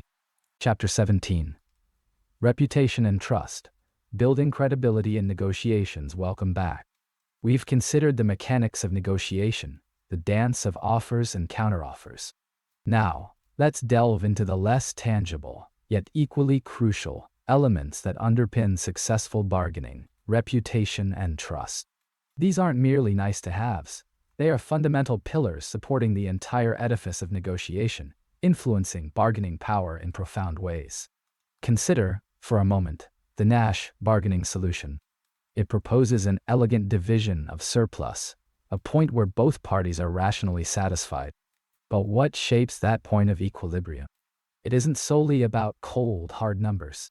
It's about the perceptions each party holds of the other.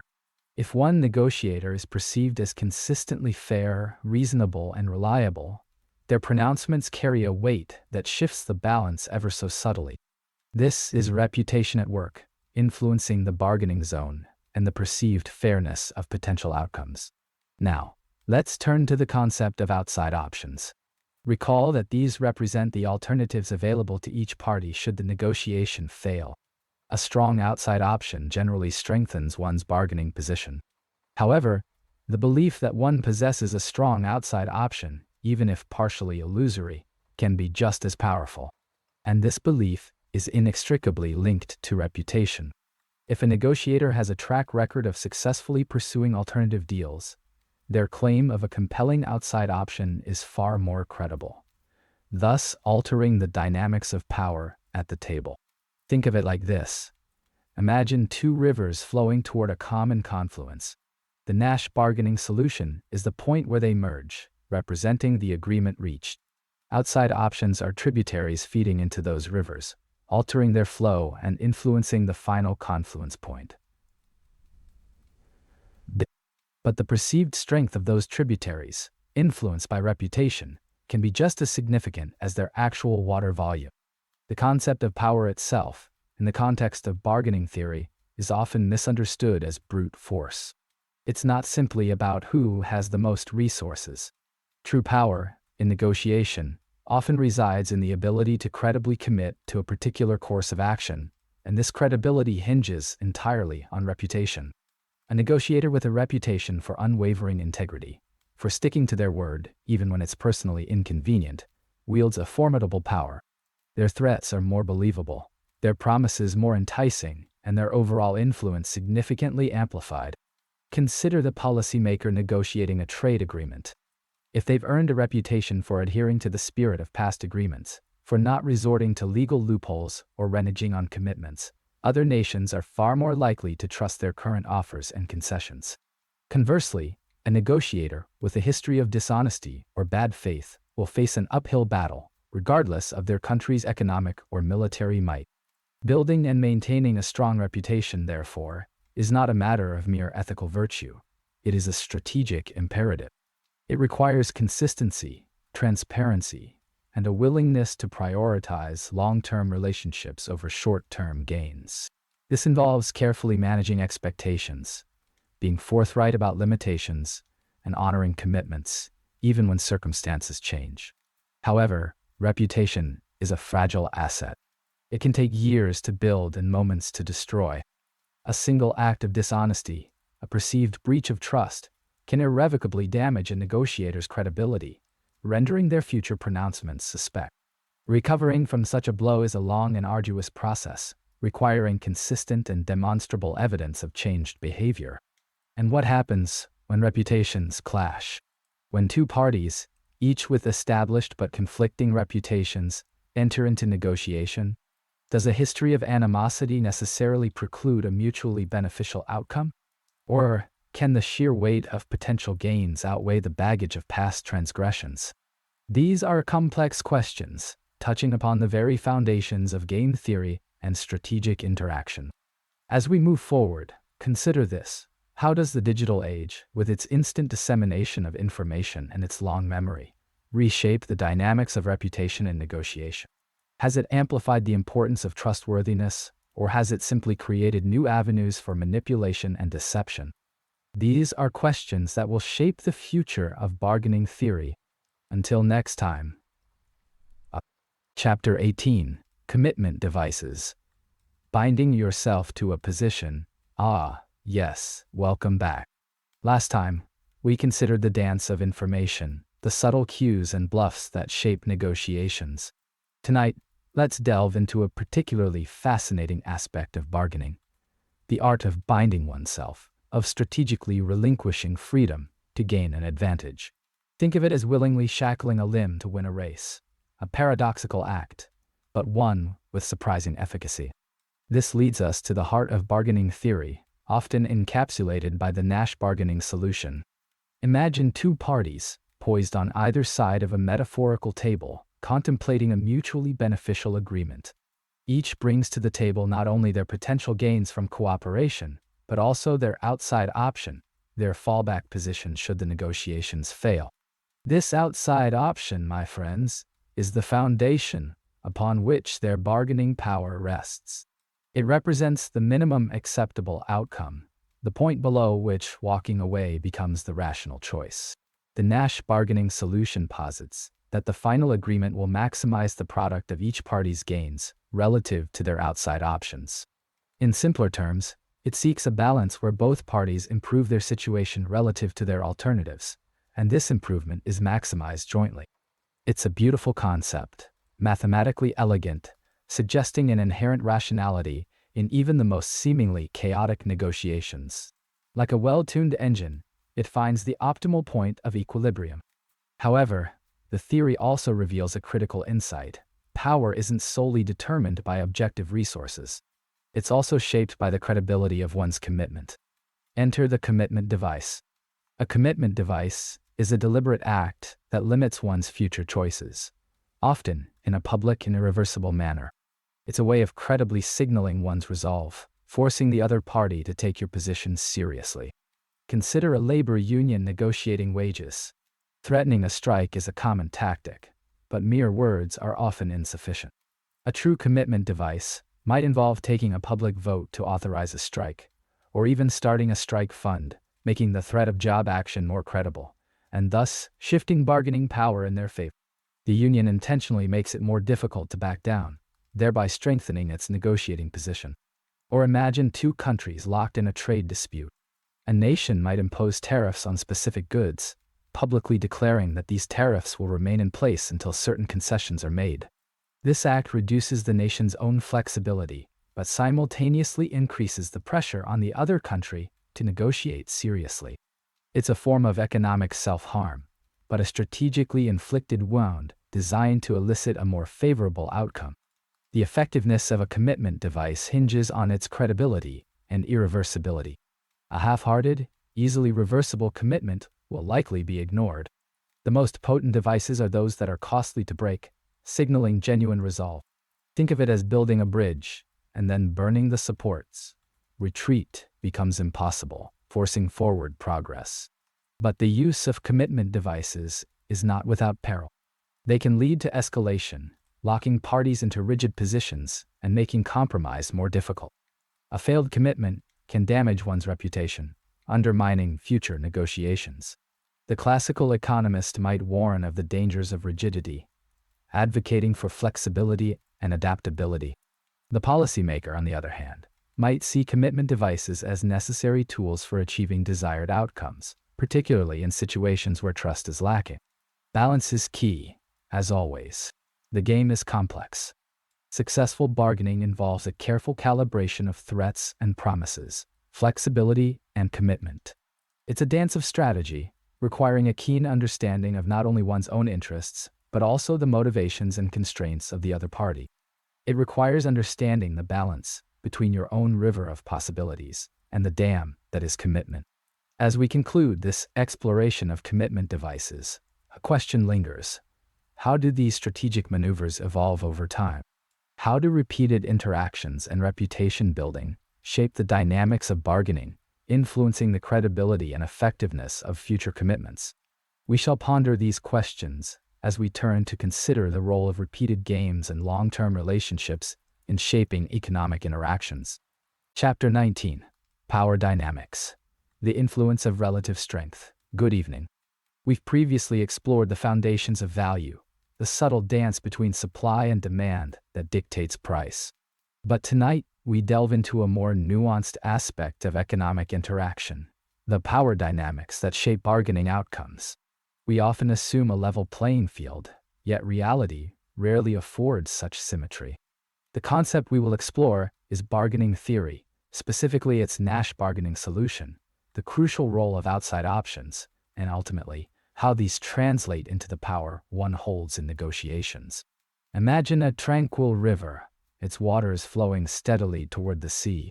Two parties, each on opposite banks, seek to build a bridge together. The value of this bridge is substantial, allowing both to access resources previously unavailable. However, they must negotiate the terms of construction, the sharing of costs, and the distribution of the benefits. This, in essence, is the essence of bargaining. Classical economic models often simplify this process, assuming both parties possess equal information and bargaining power. But consider what happens when one party possesses a superior alternative, what we term an outside option. This option could be building a smaller, less efficient bridge alone, or perhaps finding an alternative route. The existence of this outside option fundamentally alters the balance of power. The Nash bargaining solution, a cornerstone of this theory, provides a framework for understanding how rational actors will divide a surplus in a cooperative venture. It posits that the agreed-upon outcome will maximize the product of each party's gain relative to their best alternative, their outside option. Think of it as finding the geometric sweet spot, the point where the combined satisfaction of both parties is at its peak. The crucial insight here is that the party with the stronger outside option wields more power. They are less dependent on reaching an agreement and can therefore demand a larger share of the surplus. Our river analogy illustrates this perfectly. If one party has the resources to build a small ferry independently, while the other faces complete isolation without the bridge, the former will command a greater proportion of the benefits. This advantage is not necessarily due to inherent skill or virtue, but simply because their fallback position is more appealing. It's a shift in the fulcrum of the economic lever. Consider, too, the impact of information asymmetry. If one party possesses a clearer understanding of the bridge's true value, or the other party's financial constraints, they can strategically leverage this knowledge to their advantage. This is akin to knowing the depth and currents of the river better than your counterpart. Knowledge in this context is a form of power, subtly influencing the outcome of the negotiation. The policymaker, when designing economic policies, must be acutely aware of these power dynamics. Minimum wage laws, for instance, can be viewed through the lens of bargaining theory. Workers, often lacking strong individual outside options, may be vulnerable to exploitation. Minimum wage laws, imperfect as they may be, attempt to strengthen their bargaining position, providing a safety net and improving their ability to negotiate fair compensation. Similarly, trade agreements between nations are rarely negotiated on perfectly equal footing. Larger, more economically powerful nations often possess stronger outside options and can therefore exert greater influence over the terms of the agreement. Understanding these imbalances is crucial for crafting trade policies that promote equitable outcomes. These concepts extend far beyond the realm of international trade and labor markets. They apply to any situation where parties are engaged in cooperative ventures, mergers and acquisitions, contract negotiations, even interpersonal relationship. Recognizing the influence of outside options and information asymmetry allows us to better understand the distribution of gains and losses in these interactions. As we conclude tonight, let us contemplate the limitations of this model. While Nash bargaining provides a valuable framework, it assumes rationality and perfect information, conditions rarely fully met in the real world. Emotions, biases, and incomplete knowledge can all significantly distort the bargaining process. But perhaps even more fundamentally is the question of how these power dynamics, once established, can become self-reinforcing, perpetuating inequalities across generations. How might we design economic systems that actively mitigate these entrenched imbalances, fostering a more level playing field for all participants? That, perhaps, is a question for our next gathering. Chapter 20. Sources of Power, Information, Resources, and Authority. Tonight, we delve into the fascinating realm of bargaining theory, a field dedicated to understanding how individuals and entities reach agreements when their interests are not perfectly aligned. Think of it as a delicate dance, a measured exchange where each participant seeks to maximize their own advantage within the constraints imposed by the other. At the heart of this theory lies the Nash bargaining solution, a concept developed to predict the outcome of a negotiation between two parties. Imagine two individuals, each possessing a desire for a shared resource. The Nash solution suggests that the final agreement will maximize the product of each party's gain from reaching an agreement. In simpler terms, it seeks to find a balance where both sides feel they have received a fair share of the pie. It's an exercise in optimized compromise. This balance, however, isn't simply a matter of equal division. The relative power of each negotiator significantly influences the outcome. And what constitutes power in this context? It's multifaceted. One crucial element is information. The negotiator who possesses superior knowledge about the true value of the resource being bargained for, or about the other party's needs and constraints, holds a distinct advantage. This information, asymmetry, allows them to navigate the negotiation with greater precision, extracting a larger share of the benefits. Think of a skilled antique dealer, possessing years of experience in identifying rare pieces and understanding their true worth. Their expertise grants them considerable power in negotiations with less informed buyers. Another significant source of power resides in resources. The party with greater financial strength, access to alternative options, or a stronger bargaining position can afford to be more assertive and less willing to compromise. Consider a large corporation negotiating with a small supplier. The corporation's sheer size and purchasing power provide it with a considerable leverage, enabling it to dictate terms that may be unfavorable to the supplier. This isn't necessarily malicious, but simply a reflection of the power dynamics inherent in the situation. The flow follows the gradient of strength. But perhaps the most subtle, yet potent, form of power stems from what are known as outside options. These represent the alternatives available to each party if the negotiation fails. If one party has a strong outside option, a viable alternative source of the resource, or a more attractive deal elsewhere, they are less reliant on reaching an agreement in the current negotiation. This strengthened position translates into greater bargaining power. The weaker the outside option, the more willing a party will be to concede in order to reach an agreement, even if it's less than ideal. It's like having a safety net. Its presence allows you to take greater risks. The interplay between these three factors, information, resources, and outside options, creates a complex landscape of bargaining power. Understanding these dynamics is crucial for anyone seeking to navigate the world of negotiation, whether in business, politics, or even personal relationships. It allows us to anticipate the likely outcomes of negotiations and to strategize effectively to achieve our desired goals. Consider, for instance, the policymaker negotiating trade agreements between nations. Access to detailed economic data, the strength of their domestic economy, and the existence of alternative trading partners all contribute to their bargaining power on the international stage. These factors dictate the flow of concessions and the ultimate terms of the agreement. The classical economist sought to create theoretical models that could predict optimal outcomes. Bargaining theory acknowledges the messier reality of power dynamics and asymmetric information. It forces us to confront the limitations of purely rational models and to grapple with the human element that inevitably shapes economic interaction. Coalitions and collective bargaining. Good evening. Tonight, we delve into the fascinating world of coalitions and collective bargaining, focusing primarily on the economic concept of bargaining theory.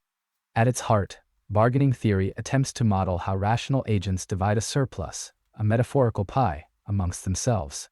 We will explore the nuances of Nash bargaining, the importance of outside options, and the subtle dance of power that shapes final agreements.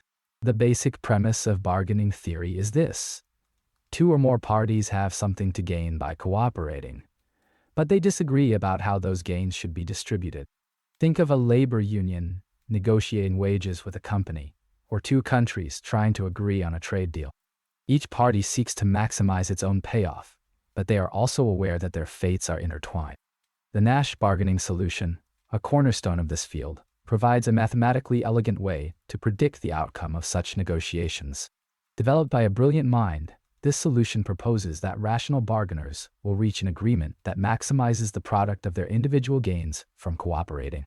In simpler terms, the agreement should be Pareto efficient, meaning there is no other agreement that would make at least one party better off without making anyone else worse off. And it should be fair, in the sense that each party's gain is proportional to their bargaining power. However, the Nash bargaining solution, while mathematically sound, relies on certain assumptions that may not always hold in the real world. One crucial assumption is that bargainers have complete information about each other's preferences and payoffs. In reality, information is often incomplete, asymmetric, and strategically revealed. Think of it as a game of subtle reveals, where each player must guess at the other's hand. Furthermore, the Nash bargaining solution assumes that bargainers are perfectly rational and self-interested. Human behavior, as we all know, is rarely so predictable. Emotions, biases, and social norms can all influence bargaining outcomes, sometimes leading to seemingly irrational decisions. A classical economist, steeped in pure logic, might struggle to reconcile the model with the complexities of human behavior. This is where the concept of outside options becomes crucial. An outside option refers to the payoff a party would receive if they walked away from the bargaining table and pursued their best alternative course of action. The better a party's outside option, the more bargaining power they wield. If a worker has several job offers, they are in a stronger position to demand higher wages during negotiations. If a country has other potential trade partners, they are less likely to concede to unfavorable terms in a bilateral trade agreement. Imagine a river flowing. Outside options create alternate channels, diverting the flow of pressure. Power, in the context of bargaining, is a multifaceted concept. It is not simply a matter of having more resources or a stronger threat point. Power also derives from information, credibility, and the ability to commit to a certain course of action. A policymaker negotiating a treaty might wield power through their understanding of complex international relations, their ability to credibly threaten sanctions, or their reputation for upholding agreements. The distribution of power significantly impacts the bargaining outcome. A party with greater power can typically secure a larger share of the surplus. However, excessive power can also be counterproductive. If one party becomes too dominant, the other party may be unwilling to cooperate, leading to a breakdown in negotiations and a loss for everyone involved. A well-balanced system is often the most productive. Collective bargaining, where groups of individuals negotiate as a single entity, introduces another layer of complexity. The dynamics within the group, the alignment of interests, and the ability to maintain solidarity can all influence the bargaining outcome. Think of a flock of birds. Its power comes from its unity and synchronized movement. The study of coalitions and collective bargaining is a vibrant and evolving field. It has implications for labor relations, international trade, political negotiations, and many other areas of human endeavor. The models we use are simplifications, of course, but they provide valuable insights into the strategic forces that shape agreements and the distribution of resources. As we conclude this chapter, consider this. How does the evolution of technology, particularly the rise of artificial intelligence, affect the bargaining power of individuals and organizations? Will AI enhance the power of those who control it, or will it ultimately level the playing field? This question lingers, a subtle chord leading us toward our next exploration. Chapter 22, Bargaining and Labor Negotiations, Unions and Management. Good evening. Last time, we discussed the general framework of labor markets. Tonight, we'll gently wade into the intriguing and often complex waters of bargaining, specifically within the context of union management relations. Think of it as the choreography of compromise, where economic forces guide the dance steps. At its core, bargaining theory seeks to understand how two parties, in this case, a union representing workers and management representing the firm, arrive at an agreement regarding wages, benefits, and working conditions. It's rarely a simple exchange. It's a delicate balance of power, perceived needs, and available alternatives. Our first port of call is Nash bargaining. Imagine it as a stylized seesaw. The basic idea, elegantly proposed by a brilliant mind, is that the outcome of the negotiation will maximize the product of each party's gains from reaching an agreement. What does this mean in practical terms? It suggests that the final terms will be skewed towards the party that has the most to lose from a breakdown in negotiations. The greater the cost of disagreement for one side, the more concessions they are likely to make. Consider this carefully. The gains from agreement are not absolute, they are relative. They are measured against what each party could achieve without an agreement. This brings us neatly to the concept of outside options. These are the alternative possibilities available to each side if negotiations fail. For the union, the outside option might be a strike, a costly endeavor where workers forgo wages. For management, it might be to lock out workers, or even to relocate production to a less unionized area, again, with significant potential costs. The strength of these outside options profoundly influences the bargaining power of each party. A union with a large strike fund and strong public support possesses a more credible threat of a strike, thereby bolstering its bargaining position.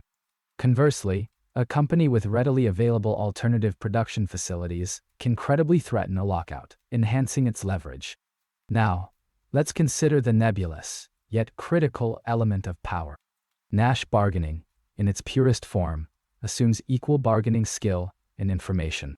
Reality, however, often deviates from this ideal. One side might possess superior negotiating acumen, deeper pockets for weathering a prolonged conflict, or better access to information about the other's vulnerabilities. These factors, often difficult to quantify, can significantly shift the bargaining outcome. Think of power not as a blunt instrument, but as a subtle current that subtly alters the flow of negotiation. It can manifest in various forms. Perhaps the management team has a charismatic leader who can persuasively articulate the company's position. Or perhaps the union benefits from strong political connections, allowing them to exert pressure on the company through regulatory channels. Furthermore, perceptions matter. If each side believes the other to be more powerful, that belief itself can become a self-fulfilling prophecy.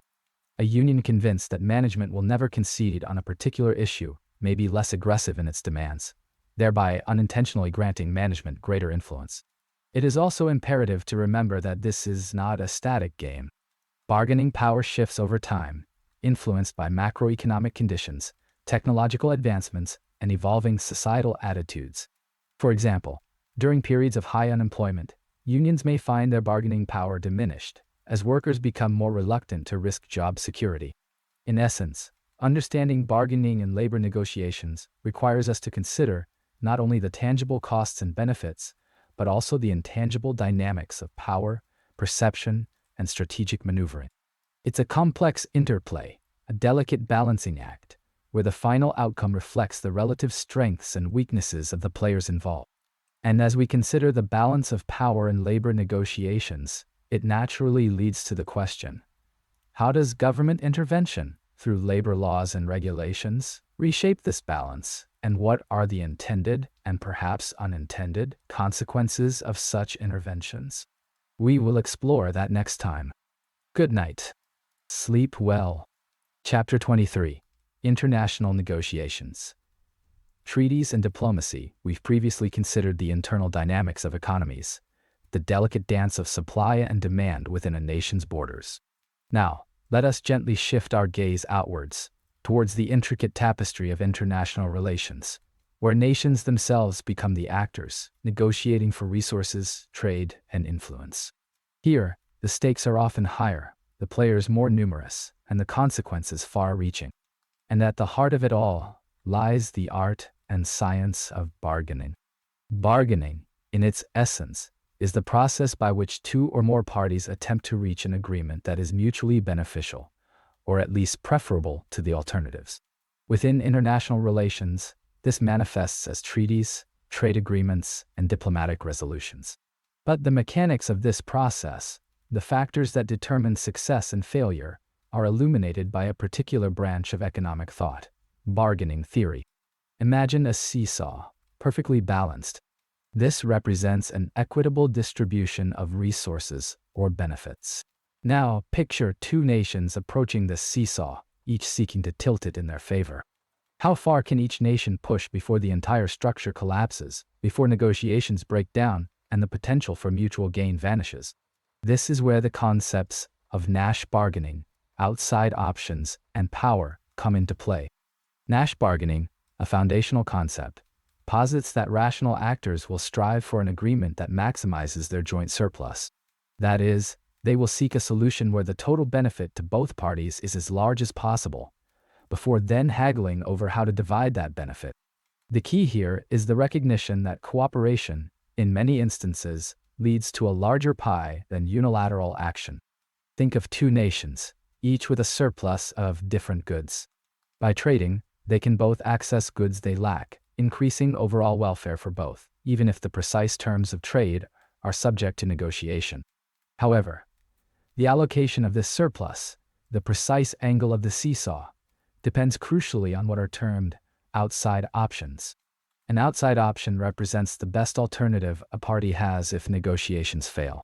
If one nation possesses a significantly stronger outside option, perhaps access to resources through another source, or the ability to impose sanctions with little cost to itself, it holds a stronger bargaining position. The policymaker, understanding this, often seeks to strengthen their nation's outside options before entering negotiations, whether through strategic alliances, development of domestic alternatives, or displays of resolve. The influence of outside options illustrates the broader concept of power in bargaining. Power, in this context, is not merely military strength, although that can certainly play a role. It encompasses a nation's economic leverage, its political influence, its access to information, and its ability to credibly commit to a course of action. A nation with greater power can credibly threaten to walk away from the table, forcing the other party to concede more favorable terms. Consider, for instance, negotiations on climate change. Nations with large economies and diversified energy sources may wield more power than smaller, less developed nations heavily reliant on fossil fuels.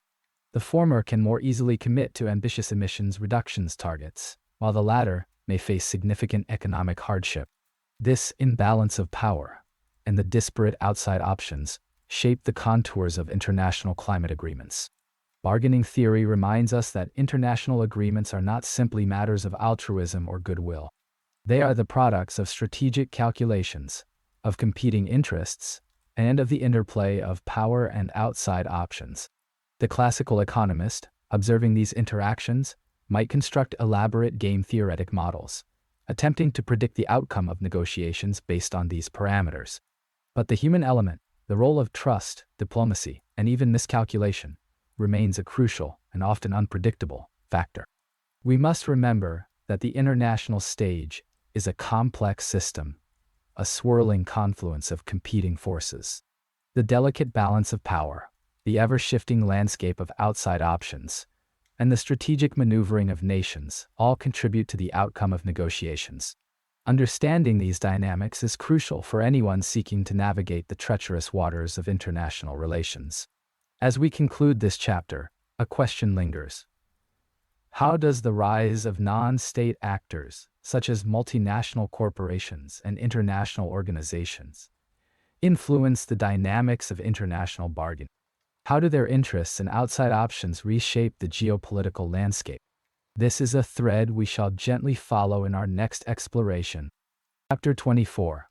Bargaining in Business, Mergers, Acquisitions, and Partnerships. Tonight, we consider the art and science of bargaining, especially as it manifests in the creation of new business entities. Mergers, acquisitions, and partnerships are not simply matters of numbers.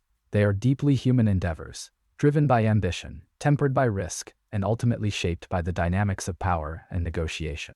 To understand these dynamics, we turn to bargaining theory, a conceptual framework that offers a lens through which we can analyze the strategic dance between parties seeking mutual gain. At the heart of bargaining theory lies the Nash bargaining solution. Imagine two firms contemplating a merger. Each firm possesses a certain value independently. However, they believe that by combining their resources and expertise, they can create a synergy, a surplus value that neither could achieve alone.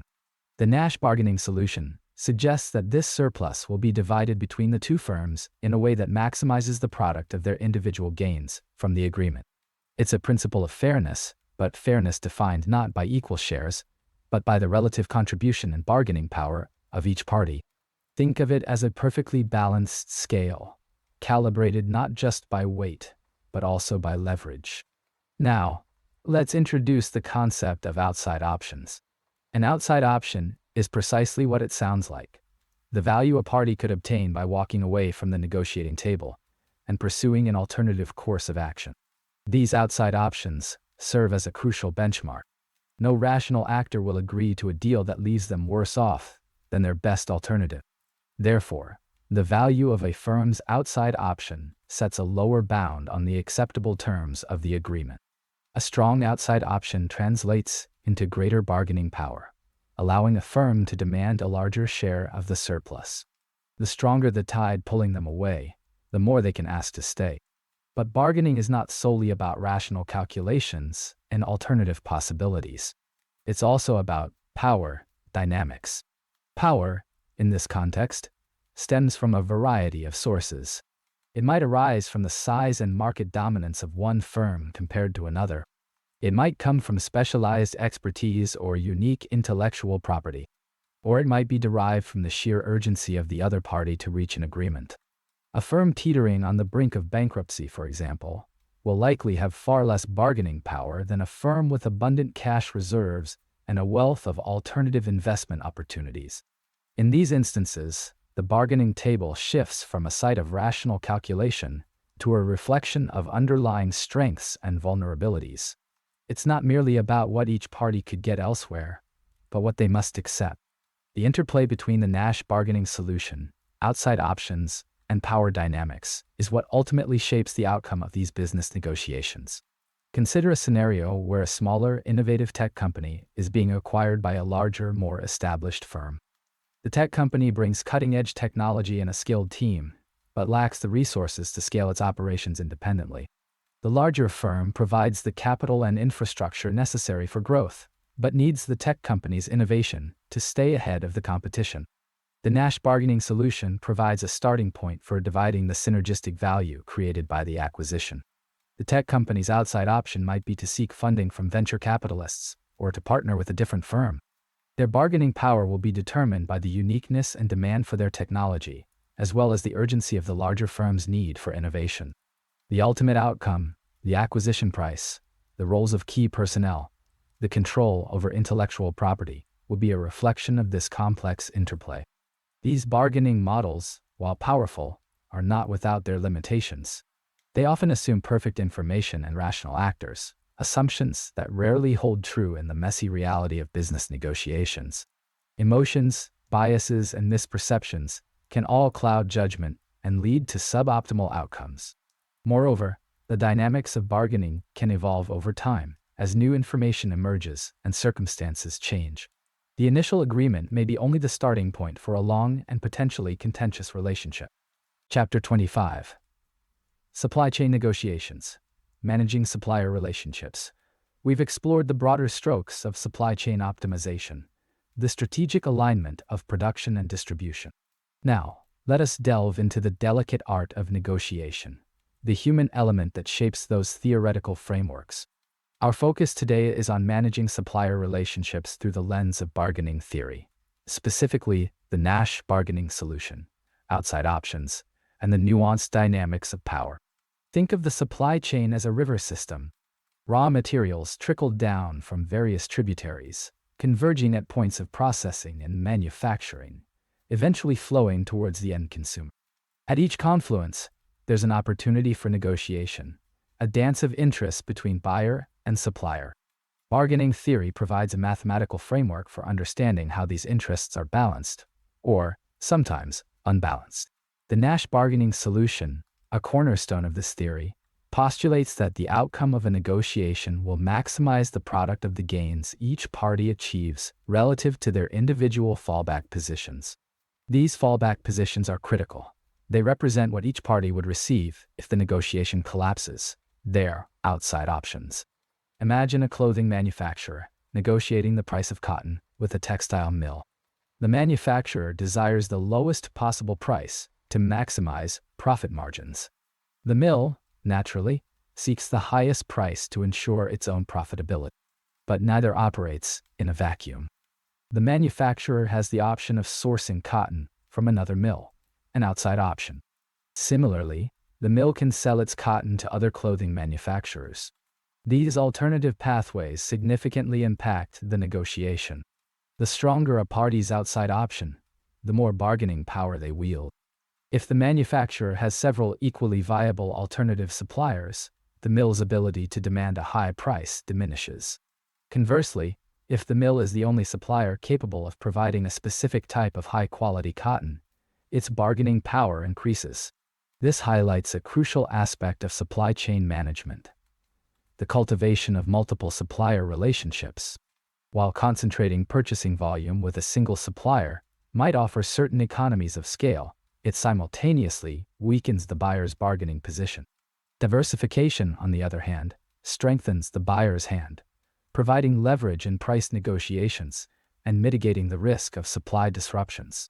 However, bargaining power isn't solely determined by the availability of outside options.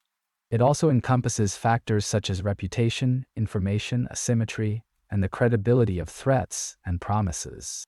A supplier known for consistently delivering high-quality products on time, even at a slightly higher price, might command a premium. This reputation serves as a form of bargaining power, built over time through consistent performance. Information asymmetry, where one party possesses more relevant information than the other, can also skew the balance of power. For instance, if the supplier has detailed knowledge of the raw material costs and production processes, while the buyer lacks this insight, the supplier can potentially exploit this informational advantage to secure a more favorable deal. Therefore, buyers must invest in understanding the cost structures of their suppliers and developing robust data analytics capabilities. Furthermore, the credibility of threats and promises plays a vital role. If the manufacturer credibly threatens to switch to an alternative supplier unless the mill lowers its price, the mill is more likely to concede.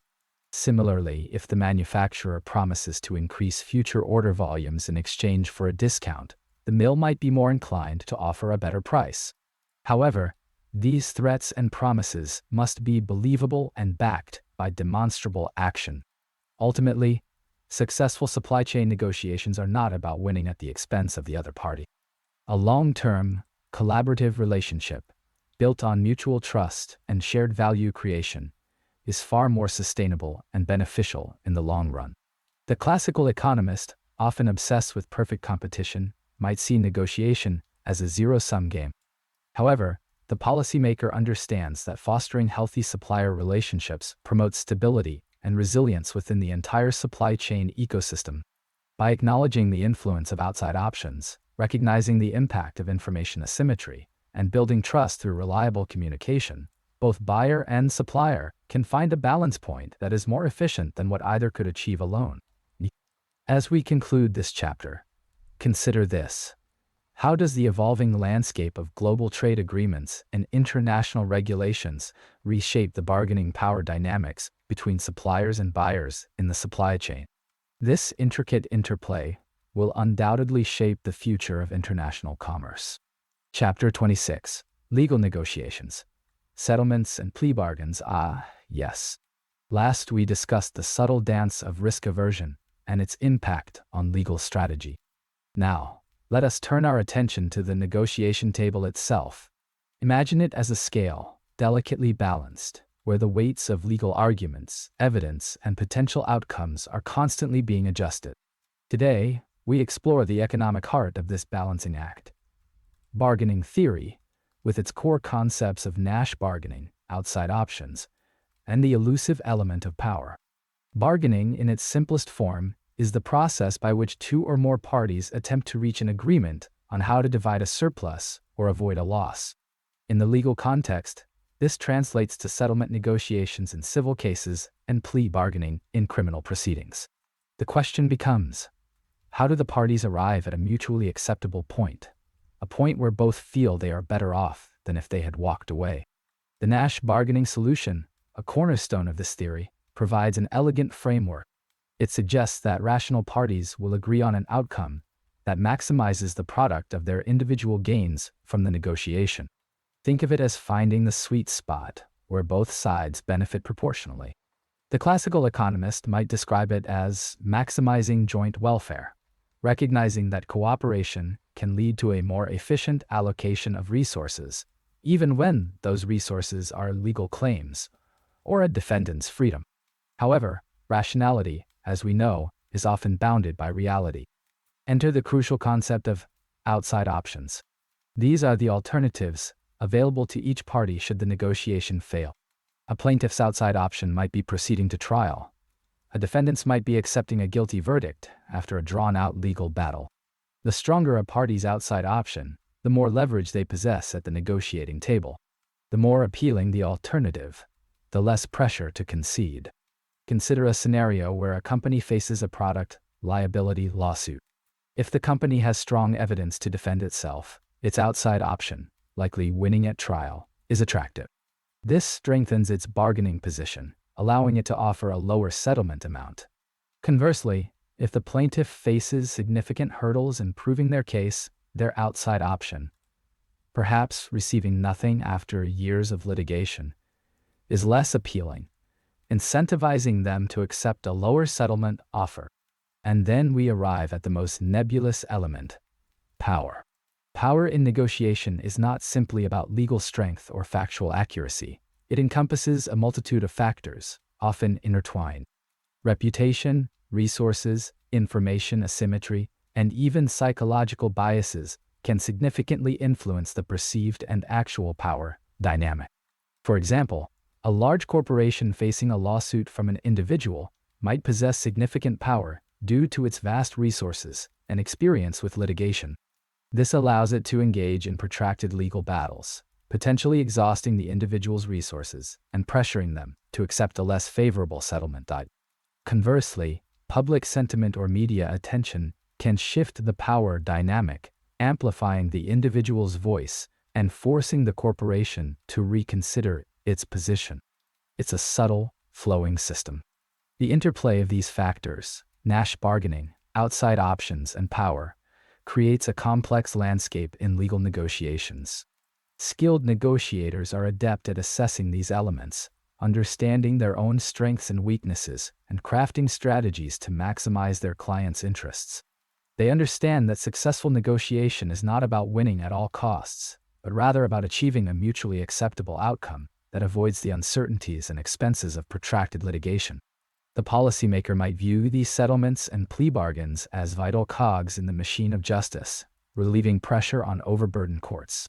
They are a pragmatic, if imperfect, solution to the inherent limitations of the legal system. So, we find ourselves contemplating this intricate system of legal negotiation. But, beyond the mechanics of bargaining, what are the ethical considerations? How do we ensure that the pursuit of efficient outcomes does not compromise the principles of fairness and justice? These are questions we will perhaps explore later as we delve into the deeper ethical currents that flow beneath the surface of economic decision-making. Chapter 27. Real Estate Negotiations. Buying, selling, and leasing. We've explored the intricate dance of supply and demand, the ebb and flow of capital. Now, let us turn our attention to a more intimate stage, the negotiation table, specifically within the realm of real estate. Buying, selling, or leasing, these are not merely transactions. They are carefully orchestrated ballots of self-interest, guided by the principles of bargaining theory. Bargaining theory, at its heart, attempts to model how rational individuals reach agreements when their interests are not perfectly aligned. It recognizes that cooperation can lead to mutual benefit, but that the distribution of that benefit is subject to negotiation. Think of it as a shared pie. Everyone wants a slice, but the size of each slice is up for debate. One cornerstone of this theory is the Nash bargaining solution, named for its insightful architect.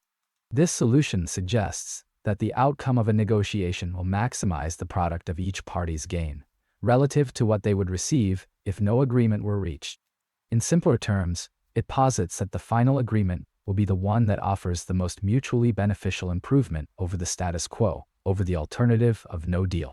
Imagine a potential buyer and seller haggling over the price of a house. The buyer desires the property and the seller wishes to divest. The Nash bargaining solution suggests that the final agreed-upon price will be one that provides both the buyer and seller with a satisfactory level of surplus, relative to their respective reservation values. The maximum the buyer is willing to pay, and the minimum the seller is willing to accept. But the Nash bargaining solution isn't operating in a vacuum. Enter the concept of outside options. An outside option is exactly what it sounds like: the best alternative a party has if the current negotiation fails. These options significantly influence the balance of power. A buyer with another attractive property in sight has more leverage than one who's desperate to buy. Similarly, a seller with multiple offers on the table holds a stronger negotiating position. Consider a tenant negotiating a lease renewal. If comparable rental properties are readily available at similar prices, the tenant has a strong outside option. This empowers them to demand favorable terms, knowing they can easily walk away and find a suitable alternative. Conversely, if vacancies are scarce and rents are rising, the landlord holds the upper hand, knowing the tenant's outside options are limited. This brings us to the crucial element of power. Power in negotiation is not simply about being aggressive or dominant. It's about having more favorable outside options, superior information, or a greater ability to withstand delays and disagreements. It's about controlling the narrative and shaping the other party's perception of their own alternatives. The power dynamic can shift based on various factors. A buyer with access to detailed market analysis possesses more informational power than one relying solely on hearsay. A seller who can afford to wait patiently for the right offer holds more temporal power than one facing imminent financial pressure. Furthermore, perceived power is often just as important as actual power. A skilled negotiator can project confidence and create the illusion of having stronger outside options, even if those options are limited. This can influence the other party's expectations and willingness to concede. The interplay of Nash bargaining, outside options, and power creates a complex and dynamic landscape in real estate negotiations. Understanding these concepts allows us to navigate these interactions more effectively, to identify opportunities for mutual gain, and to protect our own interests. It allows us to understand why certain deals are made and others fall apart. It allows us to appreciate the subtle dance of strategy that shapes the world around us. Ultimately, real estate negotiation is not a zero-sum game. It is a process of value creation and distribution.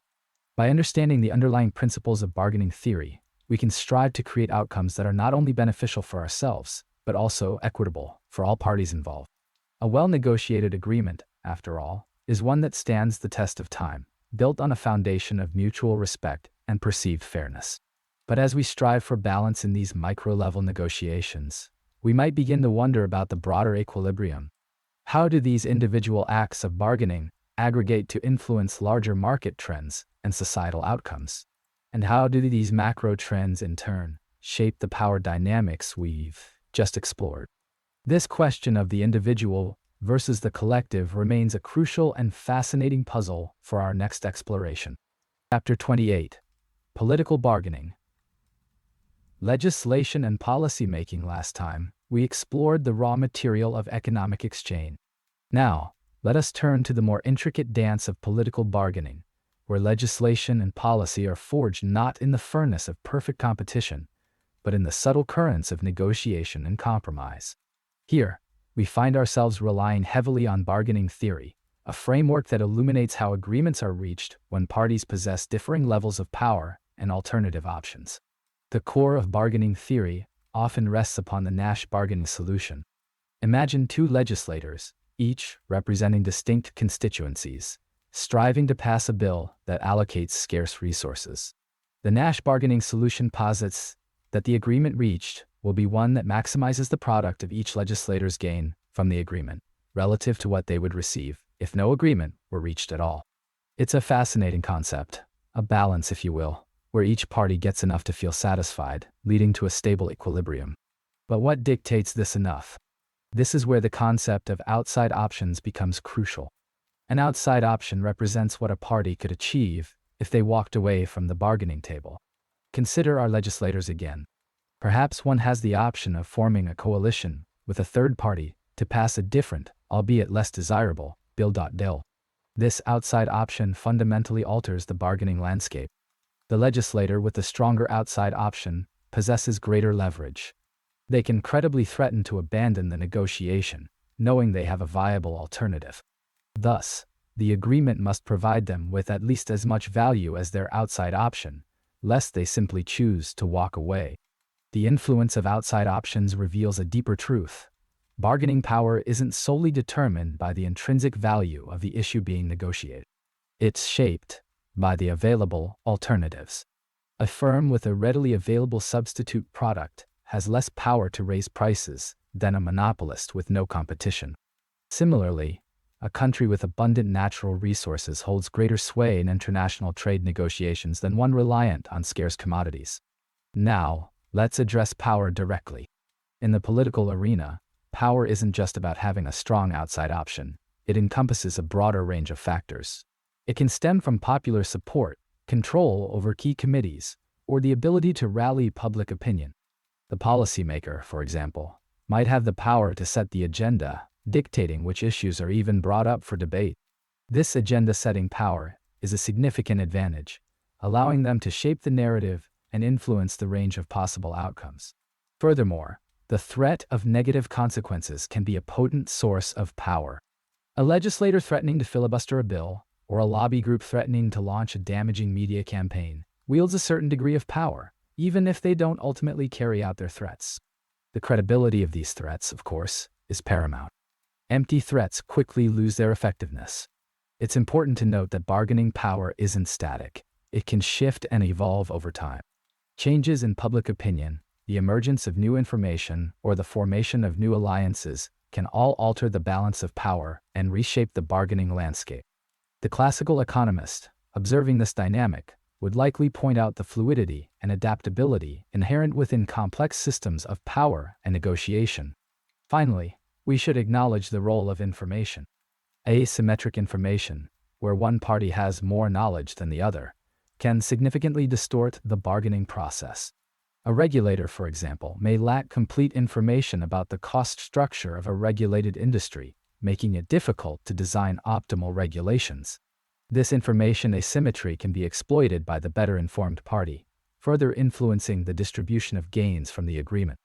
Consider how central banks and governments withhold data to manage public perception and macroeconomic expectations.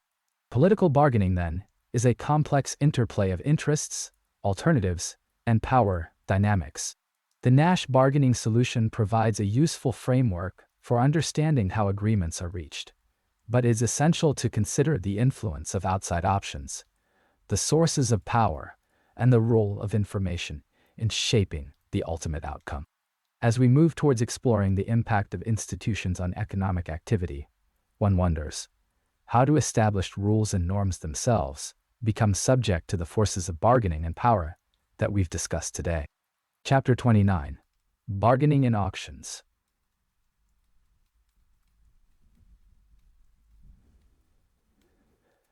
Strategic bidding and winner's curse. Last time, we considered the somewhat clinical mechanics of auction theory, the rules, the formats. Tonight, we delve into the more fluid, human element, the art of the bargain, strategically applied within the auction framework. This dance involves anticipating not only the market price, but also the psychological landscape of your competitors, a landscape fraught with potential pitfalls like the winner's curse. Auctions, at their heart, are bargaining processes compressed and formalized. To understand strategic bidding, we must revisit the fundamentals of bargaining theory itself, a landscape where Nash's name looms large. Picture a negotiation, a division of spoils, a potential merger. Each party possesses certain assets, certain needs, and, crucially, certain alternatives should the negotiation fail. These outside options are the anchors that tether the agreement, defining the lowest acceptable outcome for each participant.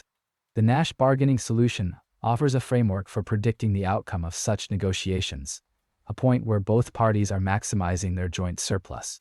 It's a point of equilibrium, a balance struck between the desires of both sides, each weighed against their threat point, that outside option. This solution rests on certain assumptions. Of course, most prominently, the assumption of rationality and complete information. We understand each other's payoffs, preferences, and alternatives. But what happens when that information is incomplete, as it invariably is in most real-world settings, and certainly within the competitive arena of an auction? That's where strategic bidding comes into play. Think of a sealed bid auction, where bidders submit their offers in secret. You are bidding on an asset, perhaps a promising oil lease. You have an estimate of its value, a figure based on geological surveys and market analysis. However, this estimate is just that, an estimate. There is inherent uncertainty about the actual amount of oil beneath the surface. If you bid exactly what you estimate the lease to be worth, you face a significant risk. If you win, it means everyone else's estimate was lower than yours. This suggests that your estimate might be overly optimistic. You've fallen prey to the winner's curse. The very act of winning reveals unfavorable information about the asset's true value. The classical economist, in his simplified models, often assumes participants are risk-neutral, perfectly rational actors. But real-world bidders are often risk-averse.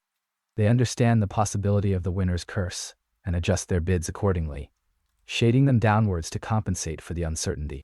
The extent of this shading depends on the degree of risk aversion and the perceived uncertainty surrounding the asset. Consider the implications for the policymaker. Auctions are frequently used to allocate public resources, like spectrum licenses or timber rights. Understanding strategic bidding and the winner's curse is crucial for designing auction mechanisms that maximize revenue and ensure efficient allocation. If bidders systematically underestimate the true value due to fear of the winner's curse, the government might be leaving money on the table. Conversely, overly aggressive bidding, fueled by irrational exuberance or incomplete information, can lead to unsustainable business models and ultimately, economic inefficiencies.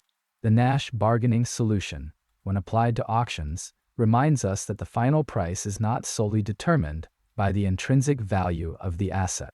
It's also shaped by the bidder's perceived power, their outside options, and their ability to strategically navigate the information asymmetry inherent in the auction environment. Thus, strategic bidding becomes a complex game of anticipation, deduction, and risk management. It's a delicate dance between maximizing potential gains and minimizing the risk of overpaying. It is, in essence, a real-world application of bargaining theory, playing out under the spotlight of competitive pressure. As we move forward, let's contemplate this. If strategic bidding aims to overcome informational gaps and manage risk, what happens when the auction itself generates new information, subtly reshaping the bidder's understanding of value? How do adaptive learning processes influence the dynamics of repeated auctions, creating new equilibria and challenging the static assumptions of traditional auction theory? Behavioral bargaining, cognitive biases and heuristics. Welcome back.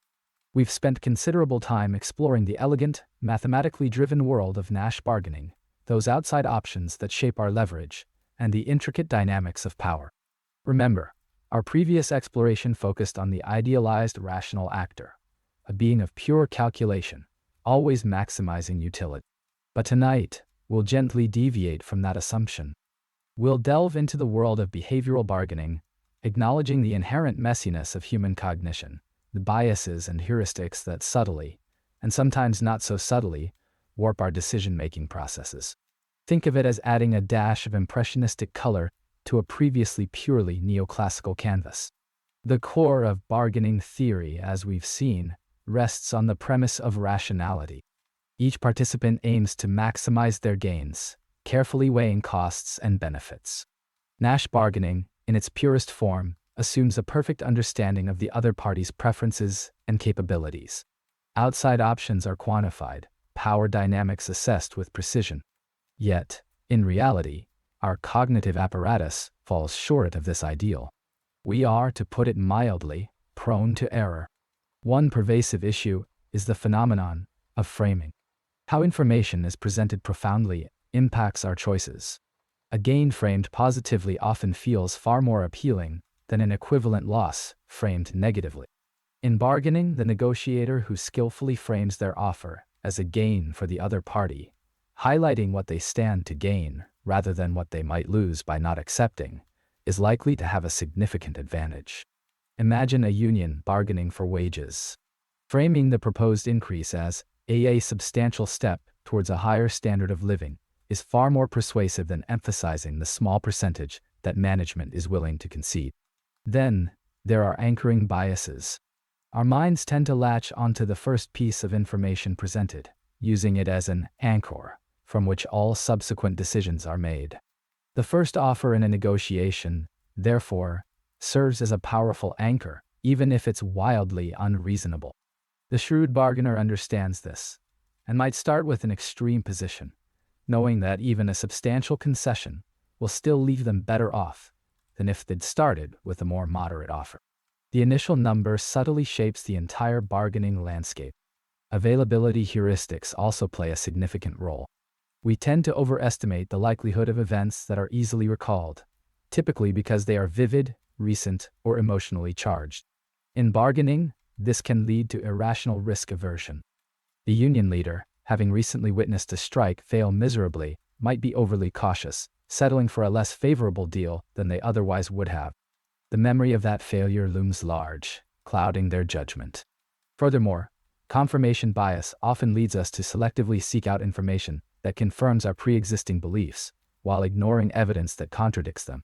The manager, convinced that their employees are inherently lazy, might interpret every instance of employee tardiness as further proof of their laziness, ignoring any systemic issues that might be contributing to the problem. This bias can poison the bargaining process, creating mistrust and preventing mutually beneficial agreements. Finally, let's touch on loss aversion. The pain of losing something is psychologically far more intense than the pleasure of gaining something of equal value. The bargainer who can tap into this asymmetry by emphasizing the potential losses associated with not reaching an agreement can exert considerable influence. Think of the lost profits, the damaged reputation, they might whisper, effectively leveraging the other party's fear of loss. These cognitive biases and heuristics are not merely theoretical curiosities. They are powerful forces that shape bargaining outcomes in the real world.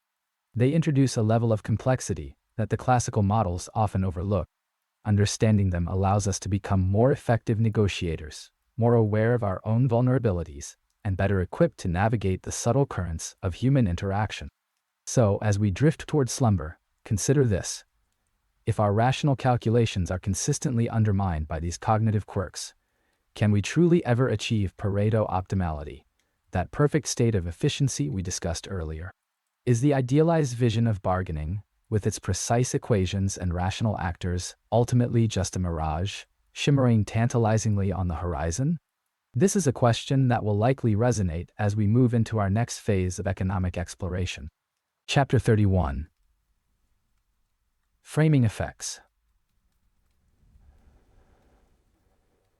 How presentation shapes choices. We've explored the foundational principles of rational choice, observing how individuals, in theory, weigh costs and benefits.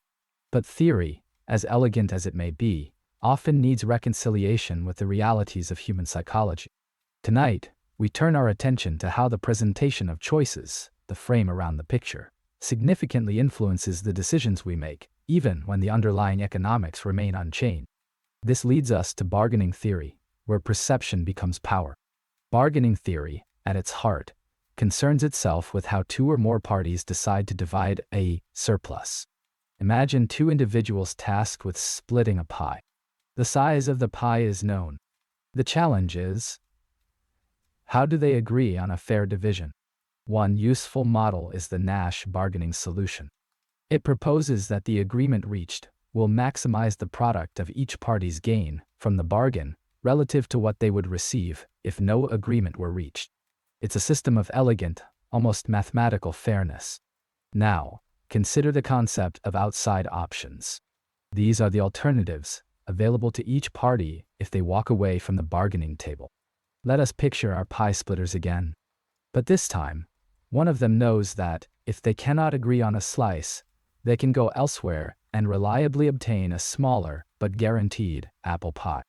This outside option, subtly but decisively, alters the bargaining dynamic.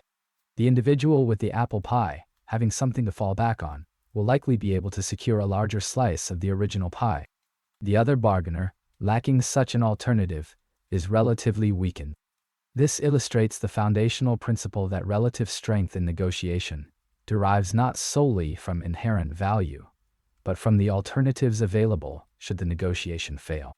The frame, the way in which the potential division is presented, can drastically alter the perception of these outside options. The policymaker, for instance, might emphasize the bleakness of no agreement. Think of the hardship. Think of the loss. By framing the absence of a deal in overwhelmingly negative terms, they diminish the perceived value of outside options, effectively trapping the other party at the table. Conversely, they might highlight the gains associated with a deal, however modest, to make it appear more attractive than the unexplored uncertainties outside the room. They are painting a picture, and the colors they choose powerfully influence the viewer's perspective. Power in bargaining isn't just about having superior resources, it's about controlling the narrative, influencing the perception of value and consequence. Consider two firms negotiating a merger. One firm, smaller but possessing a unique technology, might be painted by the other, larger, firm is overly reliant on the merger for survival. This framing weakens the smaller firm's bargaining position, even if in reality, they have viable alternative partnerships. The larger firm, by shaping the perception of the smaller firm's outside options, gains significant leverage. Another compelling example lies in the field of behavioral economics and the concept of loss aversion. Individuals tend to feel the pain of a loss more acutely than the pleasure of an equivalent gain.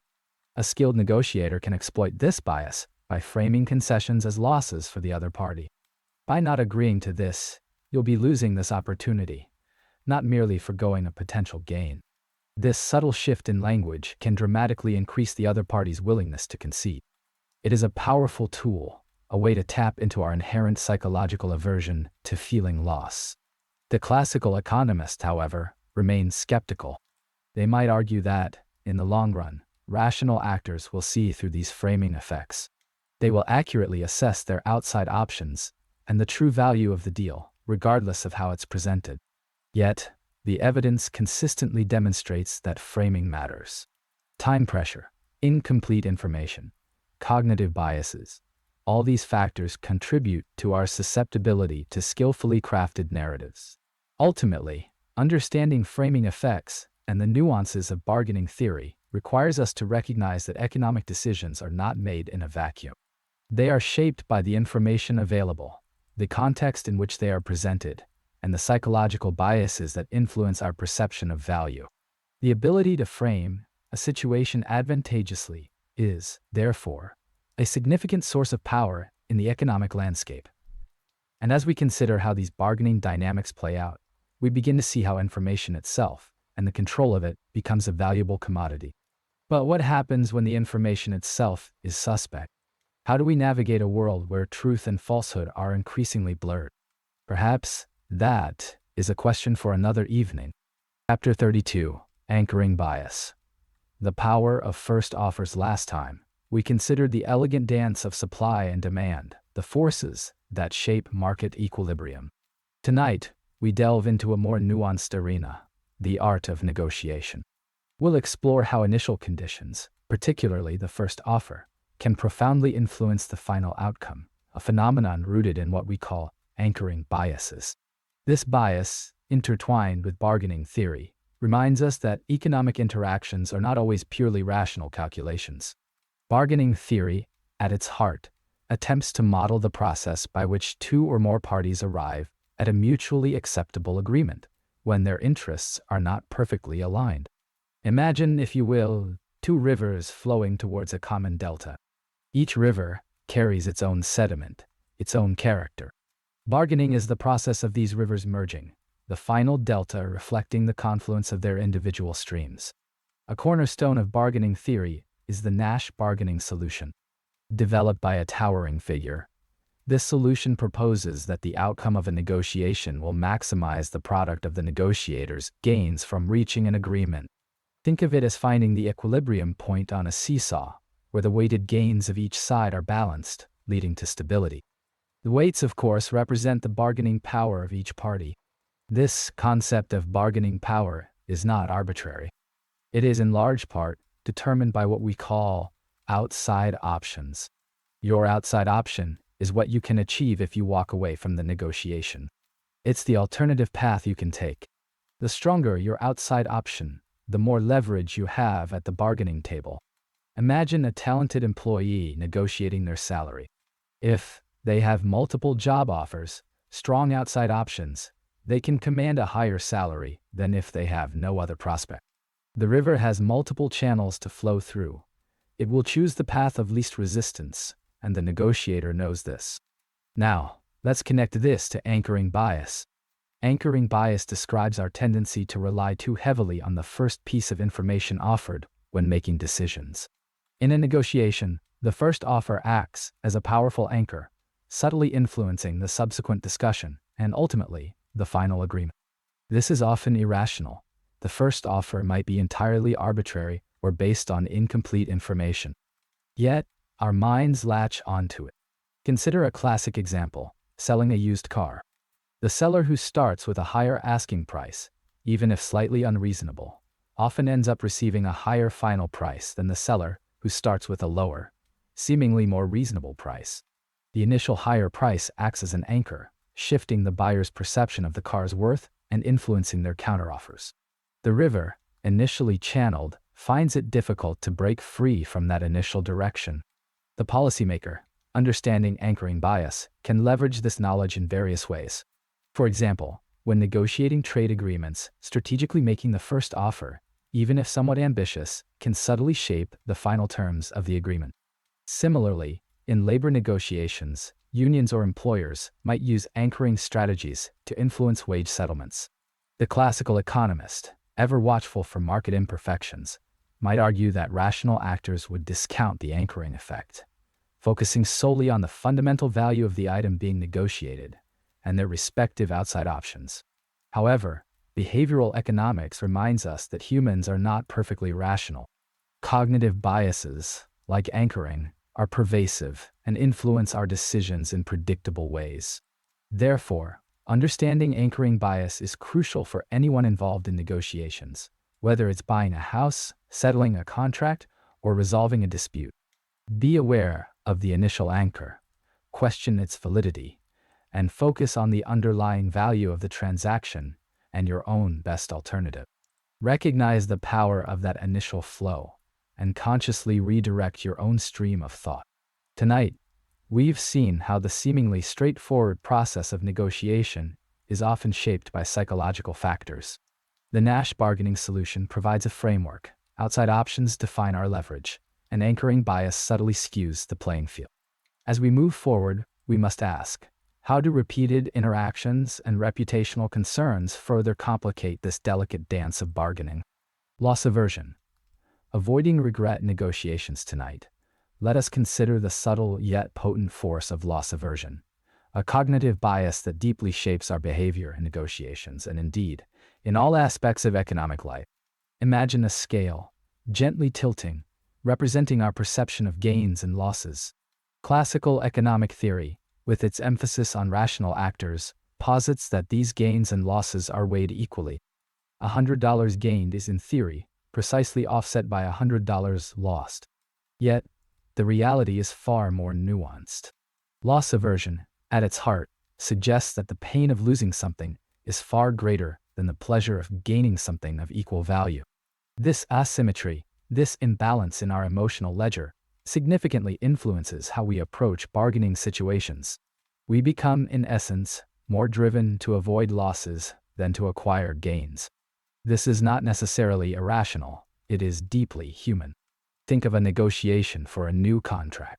The classical economist, a creature of pure logic, might focus solely on maximizing the overall value of the deal, regardless of whether that value comes from gaining new benefits or preserving existing ones. However, the practical negotiator, acutely aware of loss aversion, will often prioritize protecting what they already have. A reduction in salary, even if offset by a larger bonus potential, can feel like a far greater sting than the potential exhilaration of a larger, albeit uncertain, reward. The fear of regret looms large. This fear manifests itself in several ways. Consider the endowment effect, a related phenomenon. Once we possess something, we tend to value it more highly, simply because it is ours. A mug, perhaps, bought for $1, might suddenly be deemed worth $5 when we consider selling it. In a negotiation, this can lead to inflated valuations of existing assets or privileges, making compromise difficult. The policymaker, attempting to broker a trade agreement, may find that nations cling fiercely to established trade routes, even if a new agreement would, in theory, benefit all parties involved. This clinging arises not from pure calculation, but from an ingrained aversion to perceived loss. Bargaining theory itself, with its emphasis on Nash bargaining solutions and outside options, provides a framework for understanding these dynamics. The Nash bargaining solution, which aims to find a fair division of surplus based on the parties' threat points, can be skewed by loss aversion. A party who perceives their outside option as involving a significant loss, even if that loss is relatively small in objective terms, may be less willing to compromise, effectively increasing their perceived threat point and potentially disrupting the negotiation. Imagine two companies merging. One is far more risk-averse and clings to its independence. The other, the classic risk-neutral player, may find it impossible to agree, even though a deal exists that makes them both richer. Power dynamics, too, are affected. A party who is seen as highly loss-averse may be exploited by a more aggressive negotiator. Knowing that the other party is deeply concerned about avoiding a particular outcome, the aggressive negotiator can use this fear as leverage, pushing for a more favorable deal. This creates an unsettling imbalance, a ripple effect that can destabilize even the most carefully constructed negotiating strategy. Mitigating the effects of loss aversion requires awareness and careful framing. By focusing on the potential gains of a deal, rather than dwelling on the potential losses, negotiators can create a more positive and collaborative environment. By understanding the other party's perceptions and sensitivities, they can tailor their approach to minimize the perceived threat of loss. The skilled mediator understands this, turning the negotiation from a zero-sum game of losses into a conversation of gains. Ultimately, loss aversion is a reminder that economic decisions are not simply cold calculations. They are influenced by our emotions, our fears, and our deeply ingrained aversion to regret. Understanding these psychological currents is essential for navigating the complex waters of negotiation and for building a more equitable and sustainable economic future. Chapter 34. Emotions in Bargaining. The Role of Anger fear, and empathy. Good evening. We've spent considerable time meticulously constructing the framework of bargaining theory, exploring its elegant mathematical foundations in the Nash bargaining solution, understanding the crucial influence of outside options, and dissecting the subtle dance of power dynamics. But, like any carefully constructed edifice, our model thus far has been built on certain assumptions, primarily the assumption of rational actors, coldly calculating their self-interest. Tonight, we gently pull back the curtain and acknowledge what we all know intrinsically. Human beings are not purely rational. We are creatures of emotion, and these emotions profoundly shape our bargaining behavior. The classical economist, in his quest for mathematical purity, often relegates emotions to the realm of irrationality, noise that interferes with optimal decision-making. However, to ignore the emotional landscape of bargaining is to paint a landscape devoid of color, depth, and ultimately, realism. Let us therefore delve into the roles of three key emotions: anger, fear, and empathy, and their subtle interplay within the bargaining arena. Anger, often considered a destructive force, can, paradoxically, be a source of power in negotiation. Imagine a situation where one party perceives an offer as deeply unfair, a violation of their sense of justice. The resulting anger can manifest as a willingness to risk impasse, to walk away from the table rather than accept what they perceive as an insult. This credible threat, fueled by emotion, can shift the bargaining power. The other party, sensing the potential for a complete breakdown, may be forced to reconsider their position and offer more generous terms. However, this is a delicate balancing act. Uncontrolled anger can easily escalate conflict, destroying trust and making any agreement impossible. The negotiator must channel their anger strategically, using it as a tool to signal resolve without crossing the line into outright hostility. Fear, on the other hand, often weakens a negotiator's position. Consider the scenario where one party faces a dire need for agreement, perhaps due to impending deadlines or severe financial constraints. This fear of failure can make them more vulnerable, more willing to concede ground in order to secure a deal, even if it is unfavorable in the long run. The other party, sensing this vulnerability, may exploit it to their advantage, pushing for terms that would otherwise be unacceptable. In this context, it becomes crucial to manage one's fears, to maintain a sense of composure and control, even in the face of pressure. Strong outside options, even if not ideal, can mitigate the impact of fear by providing a credible alternative to a potentially exploitative agreement. And then there is empathy, the capacity to understand and share the feelings of another. While often viewed as a weakness in competitive settings, empathy can be a powerful tool in bargaining. By genuinely understanding the other party's needs, concerns, and constraints, a negotiator can craft solutions that are mutually beneficial, that address the underlying interests rather than simply focusing on positional demands. This approach, often referred to as integrative bargaining, can lead to more creative and sustainable agreements, fostering long-term relationships based on trust and cooperation. Empathy allows us to move beyond the zero-sum mindset, recognizing that both parties can benefit from a collaborative approach. The policymaker, grappling with complex international negotiations, must be acutely aware of these emotional currents. A seemingly rational economic proposal may be rejected not because it is objectively unfavorable, but because it triggers deeply held emotions of resentment, fear, or distrust. Understanding the emotional context is crucial for crafting policies that are not only economically sound, but also politically and socially acceptable. In essence, emotions are not simply noise in the bargaining process. They are integral components of the system.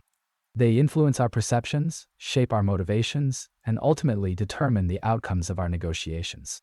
Mastering the art of bargaining requires not only a deep understanding of economic principles, but also a keen awareness of the emotional dynamics at play. We must learn to navigate this complex terrain with wisdom, balance, and a healthy dose of self-awareness. So, as we look towards the future of bargaining theory, we are left with a lingering question: how can we better integrate the complex and often unpredictable nature of human emotions into our models, creating a more nuanced and realistic understanding of the bargaining process?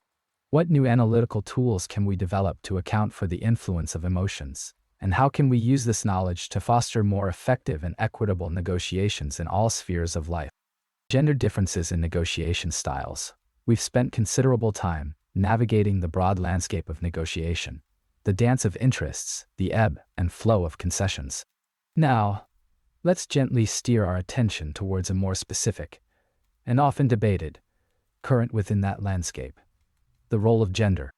Do men and women approach the bargaining table differently? And if so, how do those differences interact with the core principles of bargaining theory? Consider this not as a definitive statement, but rather as a thoughtful exploration, a contemplation on the complexities of human behavior within the framework of economic model. Bargaining theory, as we've discussed, rests on the pillars of rational actors seeking to maximize their utility. The Nash bargaining solution, a cornerstone of this theory, posits that the agreement reached will be the one that maximizes the product of the players' gains from cooperation relative to their threat points, their outside options. It elegantly balances efficiency with fairness, at least in a mathematically idealized world. But human beings, as we know, aren't always perfectly rational, and their perceptions of fairness, outside options, and even their own utility can be significantly shaped by social and cultural factors, including gender. One recurring observation in studies of negotiation is that women on average may be less likely to aggressively claim value. They may be more inclined towards collaborative, relationship-oriented approaches, prioritizing mutual benefit and long-term harmony. This isn't to say that women are inherently less competitive, but rather that their negotiation strategies might be influenced by a different weighting of factors. Imagine the scales of utility tilted slightly by societal expectations and internalized norms. How does this manifest within the framework of bargaining theory? One possibility lies in the perception and utilization of outside options. If a negotiator underestimates their own alternatives, they are, in effect, weakening their bargaining position. Some research suggests that women may, on average, be less likely to actively explore and leverage their outside options, perhaps due to concerns about appearing assertive or disrupting existing relationships. This translates directly into a lower perceived threat point in the Nash bargaining model, leading to a less favorable outcome. Another crucial element is the perception of power. Bargaining theory acknowledges the role of power, not necessarily in a coercive sense, but rather as the ability to influence the other party's perception of the situation, their valuation of potential outcomes, and their assessment of their own outside options. Social conditioning, unfortunately, can impact how power is perceived and wielded by both men and women. The policymaker might worry that deeply ingrained societal biases could unintentionally advantage one group over another during the negotiation process. For example, the classical economist may observe that women are often penalized for exhibiting the same assertive behaviors that are rewarded in men, a phenomenon sometimes referred to as the double bind. This creates a disincentive for women to adopt assertive negotiation styles, potentially limiting their ability to effectively advocate for their own interests. It's a subtle but pervasive undercurrent affecting the distribution of the negotiation spoils. It's essential to emphasize that these are broad generalizations, statistical trends, rather than immutable truths.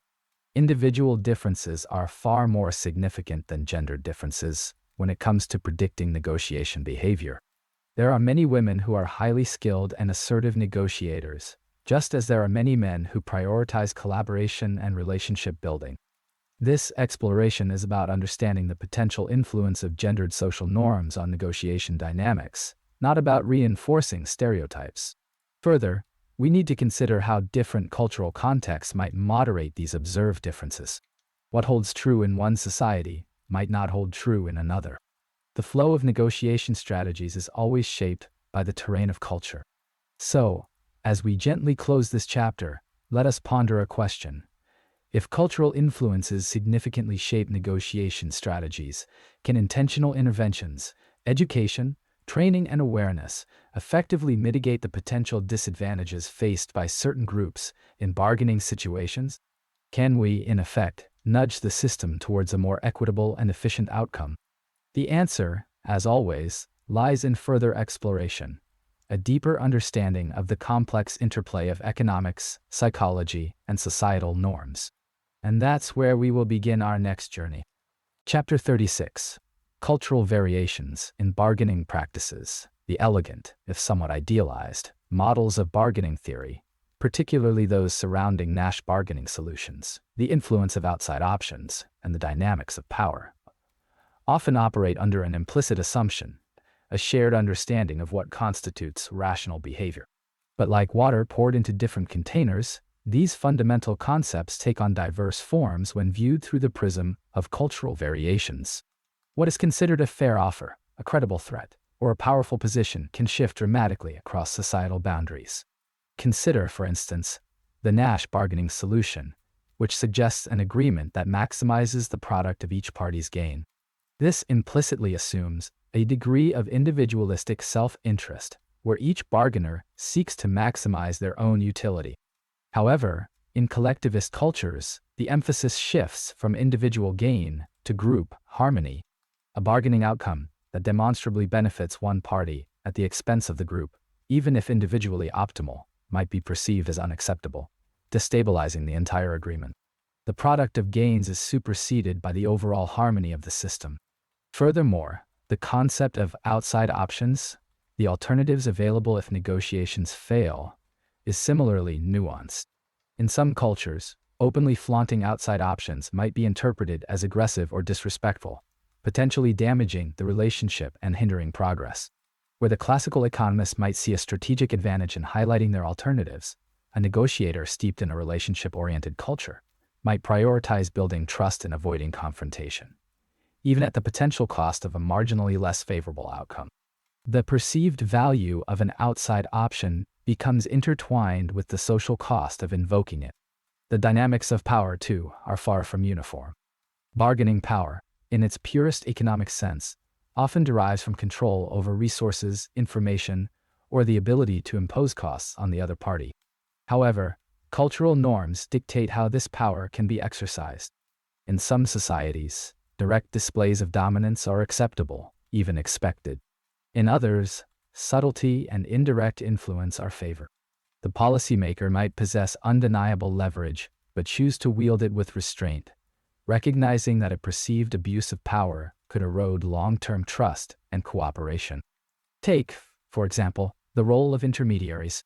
In many cultures, particularly in parts of Asia and the Middle East, intermediaries play a crucial role in facilitating negotiations. These individuals are not simply conduits of information. They act as cultural interpreters, mediating not just the exchange of offers, but also the subtle cues and unspoken understandings that often underpin successful agreement. The intermediary helps to bridge the gap between different cultural norms and expectations, smoothing the path towards a mutually acceptable outcome. They manage the flow, ensuring the currents don't collide. The very definition of fairness is culturally contingent. What one society deems a just distribution of resources, another might consider exploitative. This divergence in perceptions can lead to misunderstandings and impasses, even when both parties genuinely desire a mutually beneficial agreement. Understanding these underlying cultural values is paramount to navigating the complexities of international negotiation. Ultimately, bargaining theory provides a valuable framework for understanding the underlying forces at play in any negotiation. However, its effective application requires a deep appreciation for the cultural context in which the bargaining takes place. Without this understanding, even the most sophisticated models can lead to flawed predictions and suboptimal outcomes. The economic river runs differently through each cultural landscape. Chapter 37. Negotiation Ethics. Fairness and honesty. We've traversed the landscapes of market structures, observed the ebb and flow of supply and demand. Now, let's descend into the quieter, more intimate sphere of negotiation, a space where individuals or entities attempt to reach a mutually agreeable outcome. Here, the principles of bargaining theory come into play, and with them the crucial, often overlooked, question of ethics. Bargaining theory at its heart seeks to understand how rational individuals should divide a surplus, a gain, or an opportunity arising from cooperation. It acknowledges that rarely does a transaction occur in a vacuum. Rather, each party often possesses alternative courses of action, influencing their willingness to compromise. It's akin to a delicately balanced scale, each side weighing their potential gains against their perceived alternatives. Consider Nash bargaining, a cornerstone of this field. This framework posits that a fair outcome is one that maximizes the product of each party's gain from cooperating. The classical economist might frame it thus: the solution that best serves the collective, measured by the multiplicative benefit to each participant, is the ethical one. It inherently assumes rationality and a desire for mutual betterment. But the real world, as we know, is rarely so pristine. One critical element within Nash bargaining, and indeed all negotiation contexts, is the concept of outside options. These represent the best alternative to a negotiated agreement, often influencing a party's bargaining power. Imagine two companies attempting to merge. If one company has a viable offer from a third party, its bargaining position significantly strengthens. The policymaker, observing this dynamic, might consider the implications for competition and market concentration. Does a strong outside option lead to a fairer distribution of gains, or merely to the exploitation of weakness? This question touches upon the very essence of ethical conduct. Power, of course, is interwoven with outside options. It's the ability to influence the other party's perceptions and choices. This influence can stem from various sources: superior information, control of essential resources, or even simply a greater willingness to walk away from the negotiation table. But wielding this power ethically is the challenge. Is it fair to leverage a desperate situation to extract maximum advantage? Or should a more generous approach prevail, one that considers the other party's vulnerabilities? Here, the concept of informational asymmetry becomes particularly relevant. If one party possesses significantly more information than the other, the potential for exploitation increases. The temptation to conceal crucial details or misrepresent the true value of an asset can be strong. However, such actions erode trust and can ultimately undermine the entire negotiation process. A commitment to transparency and honest communication, even when it might seem disadvantageous in the short term, is often the bedrock of a sustainable and ethical agreement. Ethical negotiation, therefore, is not simply about maximizing one's own gain. It's about striving for a fair and equitable outcome, one that respects the interests and vulnerabilities of all parties involved. It requires a willingness to share information, to consider the other party's perspective, and to avoid exploiting imbalances in power or knowledge. It's a dance of reciprocal respect, where both parties aim to arrive at a solution they can both feel good about, not one where the other is simply coerced. The practical application of these principles is far from straightforward. Cultural norms, industry practices, and individual values all play a role in shaping ethical behavior. What is considered fair in one context might be seen as unacceptable in another. The key, then, is to engage in thoughtful reflection, to consider the potential consequences of one's actions, and to strive for a standard of conduct that aligns with one's own moral compass. As we conclude this exploration of negotiation ethics, it is important to remember that it is a constant balancing act. A balance of the desire to achieve the best possible result, while also maintaining ethical principles. But, as societies evolve, what new considerations regarding data privacy and digital transparency might soon reshape the landscape of ethical bargaining? This is the question that will inevitably guide us forward in the days to come. Chapter 38. Third-Party Intervention. Mediation and arbitration. We've explored the dance of direct negotiation, the ebb and flow of offers and counteroffers.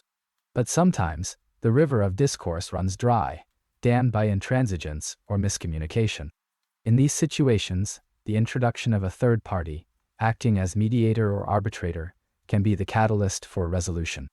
To understand why such interventions are often effective, we must revisit our understanding of bargaining theory, specifically the concepts of Nash bargaining, outside options, and the subtle dynamics of power.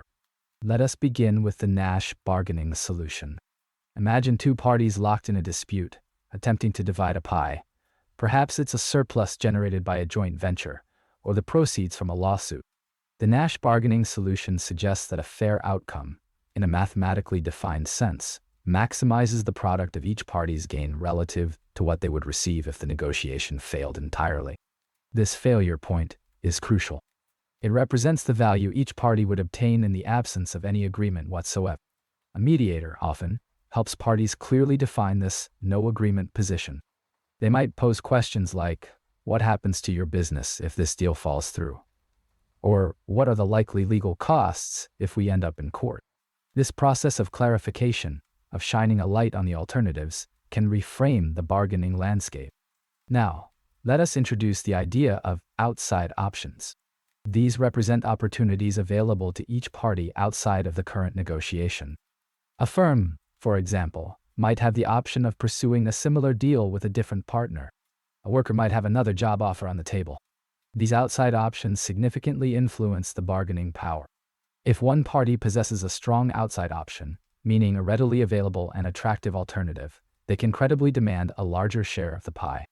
They have less to lose from walking away. The mediator, again, plays a crucial role in evaluating and illuminating these outside options, prompting parties to realistically assess their true bargaining strength. A skilled mediator can temper unrealistic expectations fueled by an inflated view of one's alternatives, guiding the parties towards a more balanced and achievable agreement. Power, in the context of bargaining, isn't always about raw economic force. It is often a more nuanced blend of information, credibility, and the perceived willingness to walk away. A party with superior information about the value of the assets being negotiated, for example, holds a distinct advantage.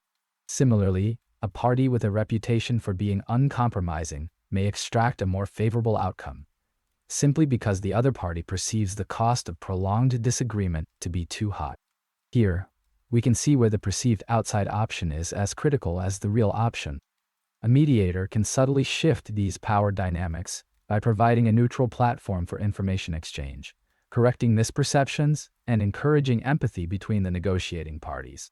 They can gently remind parties of the risks of escalating the conflict and the potential benefits of compromise. Arbitration, in contrast to mediation, involves a binding decision imposed by the third party. The arbitrator acts as a judge, weighing the evidence and arguments presented by both sides and rendering a verdict.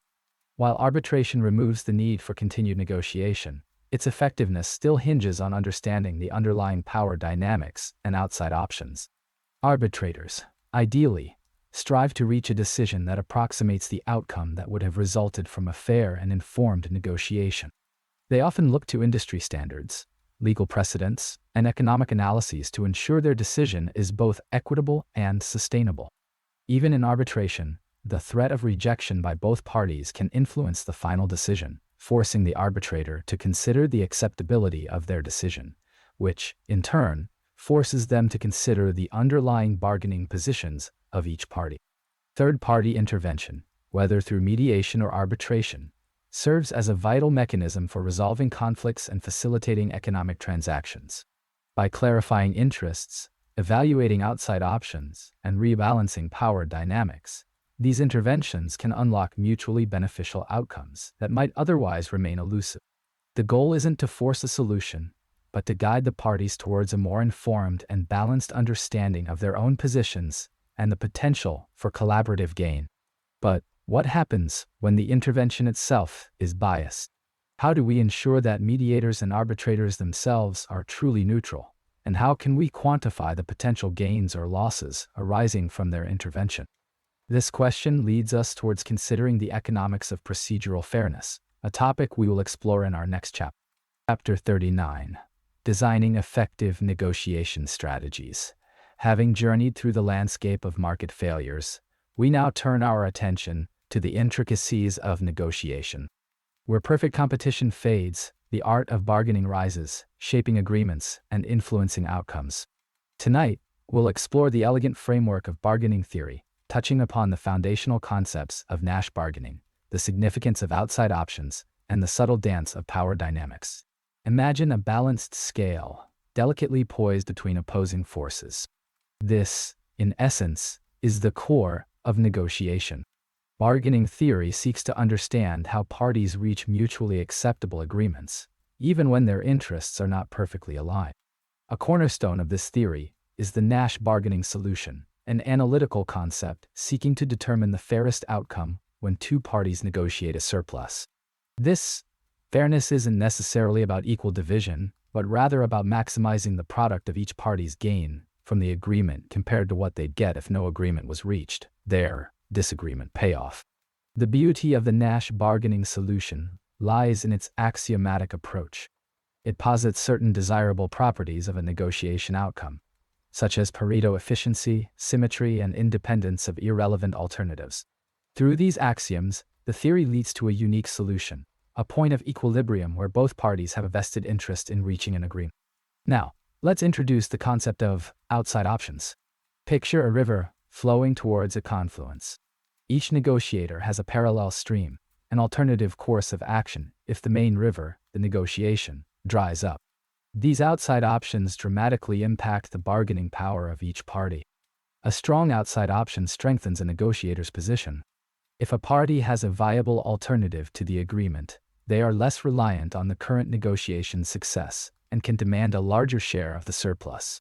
Conversely, a weak or non-existent outside option weakens a negotiator, making them more willing to concede ground to secure any agreement at all.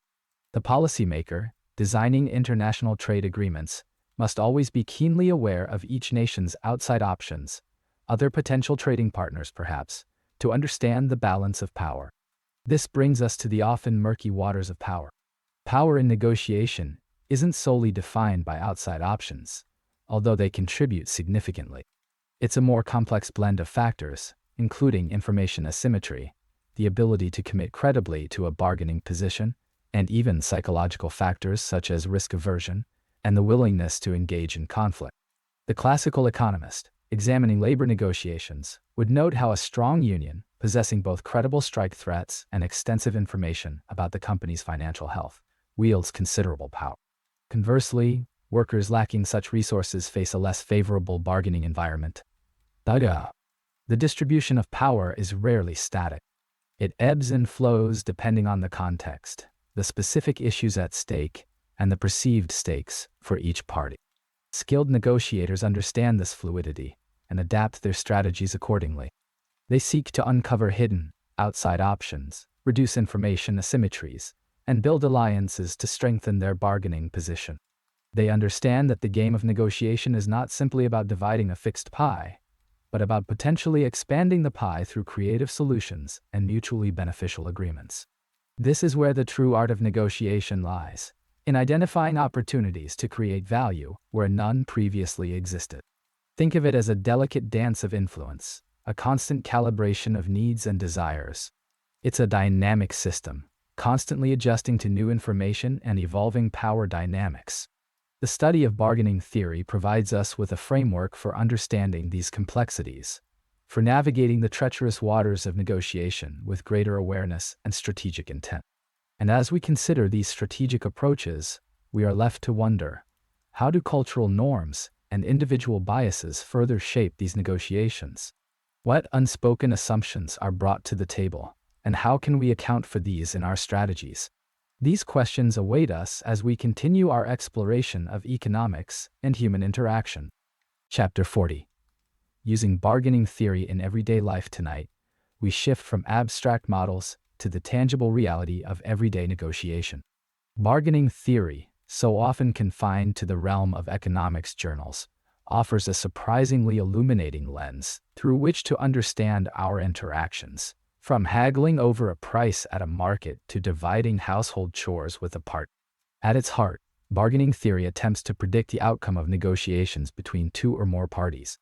Unlike perfect competition, where prices are dictated by the market, bargaining situations involve individualized power dynamics and strategic considerations. It's a dance of expectations, concessions, and the ever-present threat of walking away. The Nash bargaining solution, a cornerstone of this theory, proposes that the outcome of a negotiation will maximize the product of the parties' gains from agreement. This might sound mathematically daunting, but the underlying principle is elegantly simple. The agreement will be found where both parties are as well off as possible, relative to their fallback positions. It's a point of balanced satisfaction, like finding equilibrium in a complex ecosystem. Consider the scenario of purchasing a used car. You, the potential buyer, and the seller are engaged in a bargaining game. The car is listed at $5,000, but you believe it's worth closer to $4,000. The seller, naturally, hopes to get as close to the listing price as possible. The Nash bargaining solution would suggest that the final price will settle somewhere between your willingness to pay and the seller's minimum acceptable price, dependent on the relative strengths of each party's alternative options.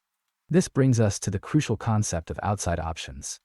These are the alternatives available to each party if they fail to reach an agreement. Your outside option might be to purchase a different car from another seller. The seller's outside option might be to wait for a different buyer or to sell the car to a dealership.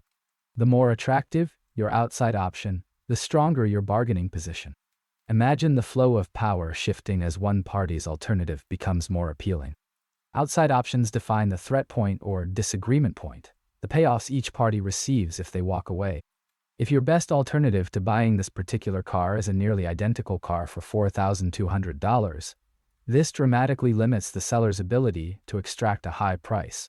Your willingness to walk away at anything above $4,200 significantly diminishes their bargaining power.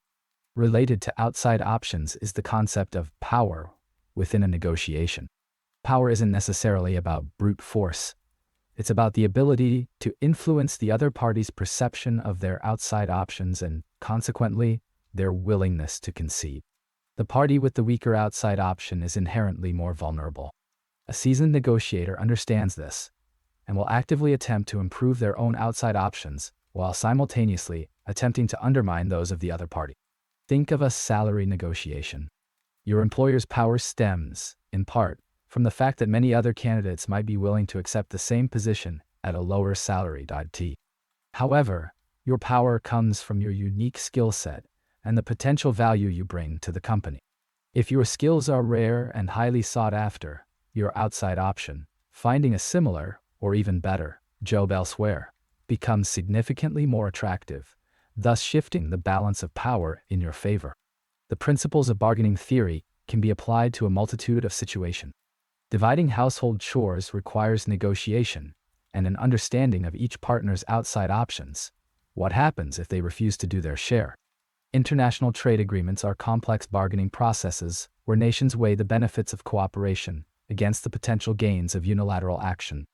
Even internal negotiations within a company over resource allocation can be viewed through the lens of bargaining theory, where each department vies for a larger share of the budget. Understanding these dynamics allows us to approach negotiations with greater clarity and strategic awareness. Recognizing our own outside options, assessing the other party's options, and understanding the inherent power dynamics can lead to more favorable outcomes and mutually beneficial agreements. It transforms seemingly intuitive interactions into a process informed by economic logic, creating a deeper understanding of human interaction. The future of bargaining theory. New directions and challenges. Good evening. Tonight, we delve into the ever-evolving landscape of bargaining theory, a realm where mathematical precision meets the unpredictable currents of human behavior. We've journeyed through the elegance of Nash bargaining, appreciated the strategic importance of outside options, and acknowledged the pervasive influence of power dynamics. But the journey is far from over. Indeed, the most fascinating terrain lies ahead, shrouded in the mist of uncertainty and brimming with new challenges. The classical foundations, while robust, rest on simplifying assumptions. The core Nash solution, for instance, presumes complete rationality and perfect information. These are, of course, idealized conditions, rarely mirrored in the messy reality of negotiation. Real-world bargaining is often characterized by bounded rationality. Individuals making decisions with incomplete information, cognitive biases, and emotional influences. Incorporating these elements into our models is one crucial direction for future research. Imagine a scenario where two parties are negotiating a wage agreement. The classical economist might assume each party rationally calculates their maximum possible gains and precisely assesses their outside options. But what if one party is overly optimistic about future job prospects? What if the other is susceptible to framing effects, influenced by how the offer is presented? These deviations from perfect rationality can profoundly impact the outcome, tilting the balance of power in unexpected ways. The future of bargaining theory demands a more nuanced understanding of these psychological factors, drawing insights from behavioral economics and cognitive science. Another critical area is the exploration of dynamic bargaining situations. Our traditional models often treat negotiations as static events, a single, isolated interaction. But many real-world negotiations unfold over time, with multiple rounds of offers and counteroffers. The history of the negotiation, the reputation of the parties involved, and the possibility of future interactions all shape the bargaining process. Modeling these dynamic elements requires sophisticated analytical tools, perhaps borrowing techniques from game theory and dynamic programming. Consider the complex negotiations involved in international trade agreements. These agreements are not hammered out in a single session, but are the result of years of discussions, compromises, and adjustments. The threat of future sanctions, the possibility of reciprocal agreements, and the changing geopolitical landscape all influence the bargaining power of each nation. A dynamic perspective is essential for understanding these complex interactions.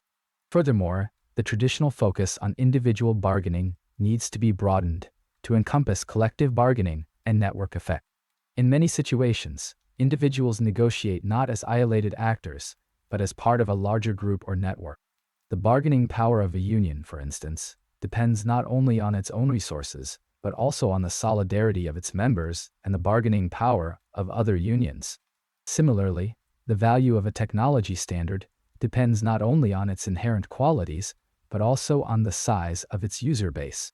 The policymaker must consider the impact of these network effects when designing regulations or policies.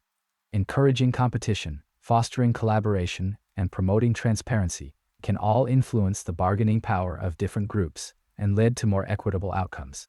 The incorporation of computational methods is also transforming the field. Agent-based modeling, for instance, allows us to simulate the interactions of many bargaining agents, each with different characteristics and strategies. These simulations can reveal emergent patterns and identify potential bottlenecks in the bargaining process. Imagine simulating a market where numerous buyers and sellers are negotiating prices. By varying the parameters of the model, such as the information available to each agent or the level of trust between them, we can gain insights into how market efficiency is affected. These computational tools provide a powerful complement to traditional analytical methods. Finally, and perhaps most importantly, we must continue to grapple with the ethical dimensions of bargaining power. Power imbalances are inherent in many bargaining situations, and these imbalances can lead to unfair or exploitative outcomes. How can we design institutions and policies that promote fairness and equity in bargaining, ensuring that all parties have a voice and that no one is unduly disadvantaged? This question remains a central challenge for bargaining theory in the years to come. We have much to consider. The journey into bargaining theory is far from complete. As we develop better models, incorporating behavioral factors, dynamic elements, and ethical considerations, we are moving closer to understanding the complex interplay of forces that shape our economic landscape. But as we close this chapter, one question lingers in the air. What new forms of economic interaction will arise in the next era? And how will bargaining theory need to adapt to remain relevant? Sleep well, and let these thoughts gently guide you into slumber. Bargaining and artificial intelligence. Automated negotiation systems. Good evening. Tonight, we delve into the fascinating intersection of bargaining theory and artificial intelligence. Bargaining, at its core, is a dance. A delicate, sometimes clumsy, dance of needs, desires, and strategic maneuvering. It's a fundamental human interaction, underpinning everything from wage negotiations to international treaties. And like all dances, it operates within a set of underlying rules, often unspoken, but profoundly influential. Tonight, we will discuss three foundational concepts: Nash bargaining, outside options, and power. Let us begin with the concept of Nash bargaining. Imagine two individuals, let's call them the artisan and the patron. They must decide how to divide a pie. If they fail to agree, both receive nothing. The Nash bargaining solution, a cornerstone of cooperative game theory, proposes that they will reach an agreement that maximizes the product of their gains from cooperation, relative to the outcome they would achieve if they failed to cooperate.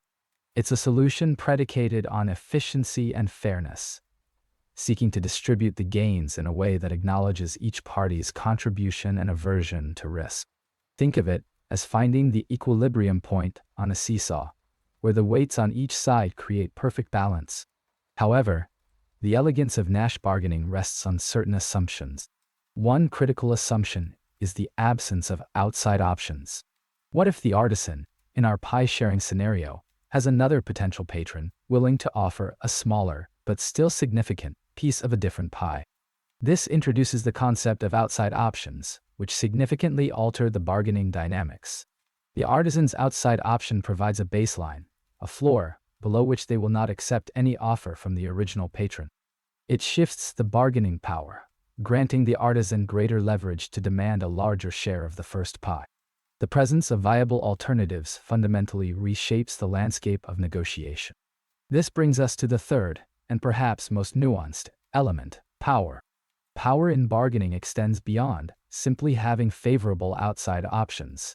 It encompasses a broader set of factors, including access to information, the ability to credibly commit to a course of action, and even psychological fortitude.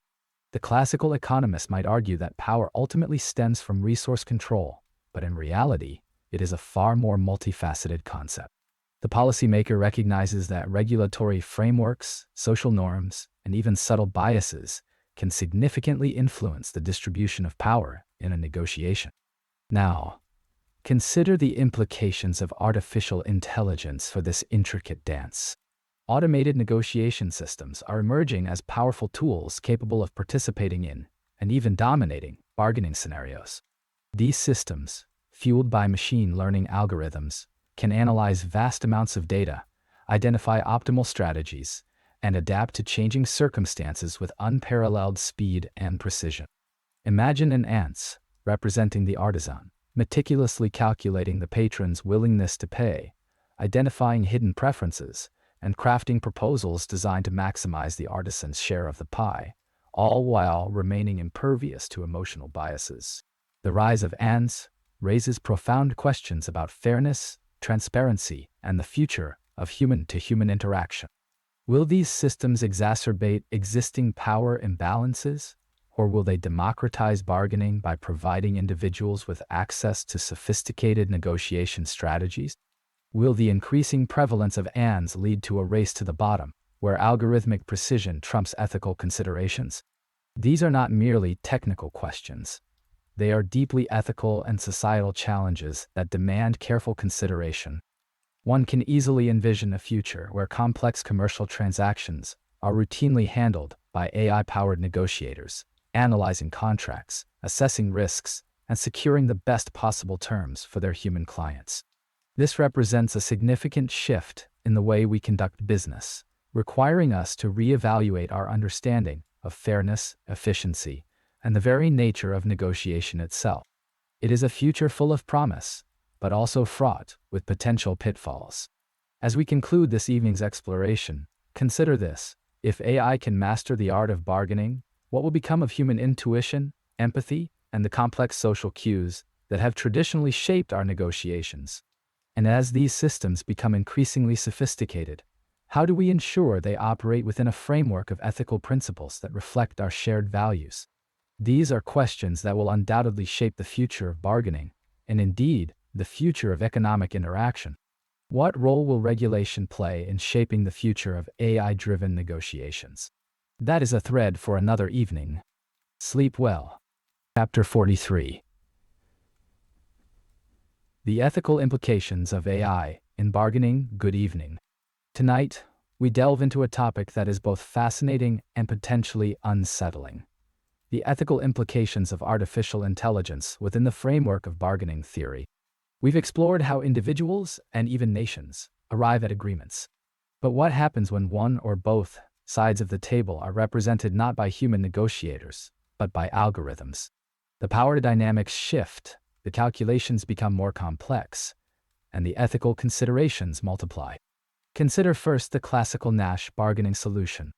It proposes that rational agents will reach an agreement that maximizes the product of their utilities, relative to what they would receive if they failed to agree, their disagreement point. But what happens when an AI is determining that disagreement point? A human negotiator might be swayed by emotions, by a desire to maintain relationships, or by a simple aversion to risk. An AI, however, will coldly calculate the optimal strategy, potentially pushing the human counterpart to the very brink of their acceptable threshold. This asymmetry in emotional investment and computational power raises immediate ethical concerns. Furthermore, let's consider the influence of outside options. An individual's bargaining power is significantly enhanced if they have a credible alternative to reaching an agreement with the current party. For a human negotiator, identifying and evaluating these outside options involves research, networking, and a degree of intuition. An AI, armed with access to vast datasets and sophisticated predictive models, can potentially identify and exploit outside options far more effectively than a human. This advantage could lead to agreements that are technically Pareto efficient, meaning no party can be made better off without making another worse off, but are, nevertheless, profoundly unfair, reflecting a severe imbalance in bargaining power. The question then becomes, how do we ensure fairness when one player has vastly superior access to information and analytical capabilities? The concept of power itself undergoes a transformation in the age of AI bargaining. Traditionally, power stems from resources, influence, and the ability to inflict costs on the other party. But AI introduces a new dimension of power: computational dominance. An AI equipped with superior algorithms and processing power can effectively predict the other party's moves, anticipate their strategies, and manipulate them into accepting unfavorable terms. This raises the specter of algorithmic coercion, where human negotiators are effectively forced into accepting agreements that they would never have considered otherwise. The policymaker must grapple with how to regulate this new form of power, how to ensure that AI is used to facilitate fair negotiations, rather than to exploit vulnerabilities. One critical area of concern is transparency. How can we ensure that the algorithms used in bargaining are transparent and accountable? If an AI is making decisions on behalf of a human, the human should have the right to understand the rationale behind those decisions. Black box algorithms, opaque and inscrutable, undermine trust and erode the legitimacy of the bargaining process. The ethical programmer must strive to create AI systems that are not only effective, but also explainable, allowing human negotiators to understand how the AI arrived at its conclusions and to challenge those conclusions if necessary. Without transparency, the potential for algorithmic bias and manipulation becomes unacceptably high. Consider, for instance, an AI trained on historical data that reflects existing inequalities. Such an AI could perpetuate and even amplify those inequalities in future negotiations, leading to outcomes that are deeply unjust. Another vital consideration is the potential for collusion. What prevents multiple AI systems, representing different parties, from colluding to exploit human negotiators? The answer lies in robust regulatory frameworks and ongoing monitoring. We need to develop mechanisms for detecting and preventing algorithmic collusion, ensuring that AI is used to promote competition and fairness, rather than to facilitate anti-competitive practices. The antitrust regulator faces the daunting task of adapting existing legal frameworks to address the unique challenges posed by AI-driven collusion. In essence, the integration of AI into bargaining theory presents a complex ethical landscape. It requires us to rethink our assumptions about fairness, power, and accountability. We must strive to harness the potential of AI to enhance the efficiency and effectiveness of bargaining, while simultaneously safeguarding against the risks of exploitation and manipulation. Case studies. Successful and unsuccessful negotiations analyzed. Having gently navigated the theoretical currents of bargaining theory, it's time to anchor our understanding with concrete examples. We'll explore case studies, carefully chosen narratives of negotiation, to illustrate the dance between Nash bargaining, outside options, and the subtle influence of power. Think of these as tranquil pools reflecting the principles we've discussed.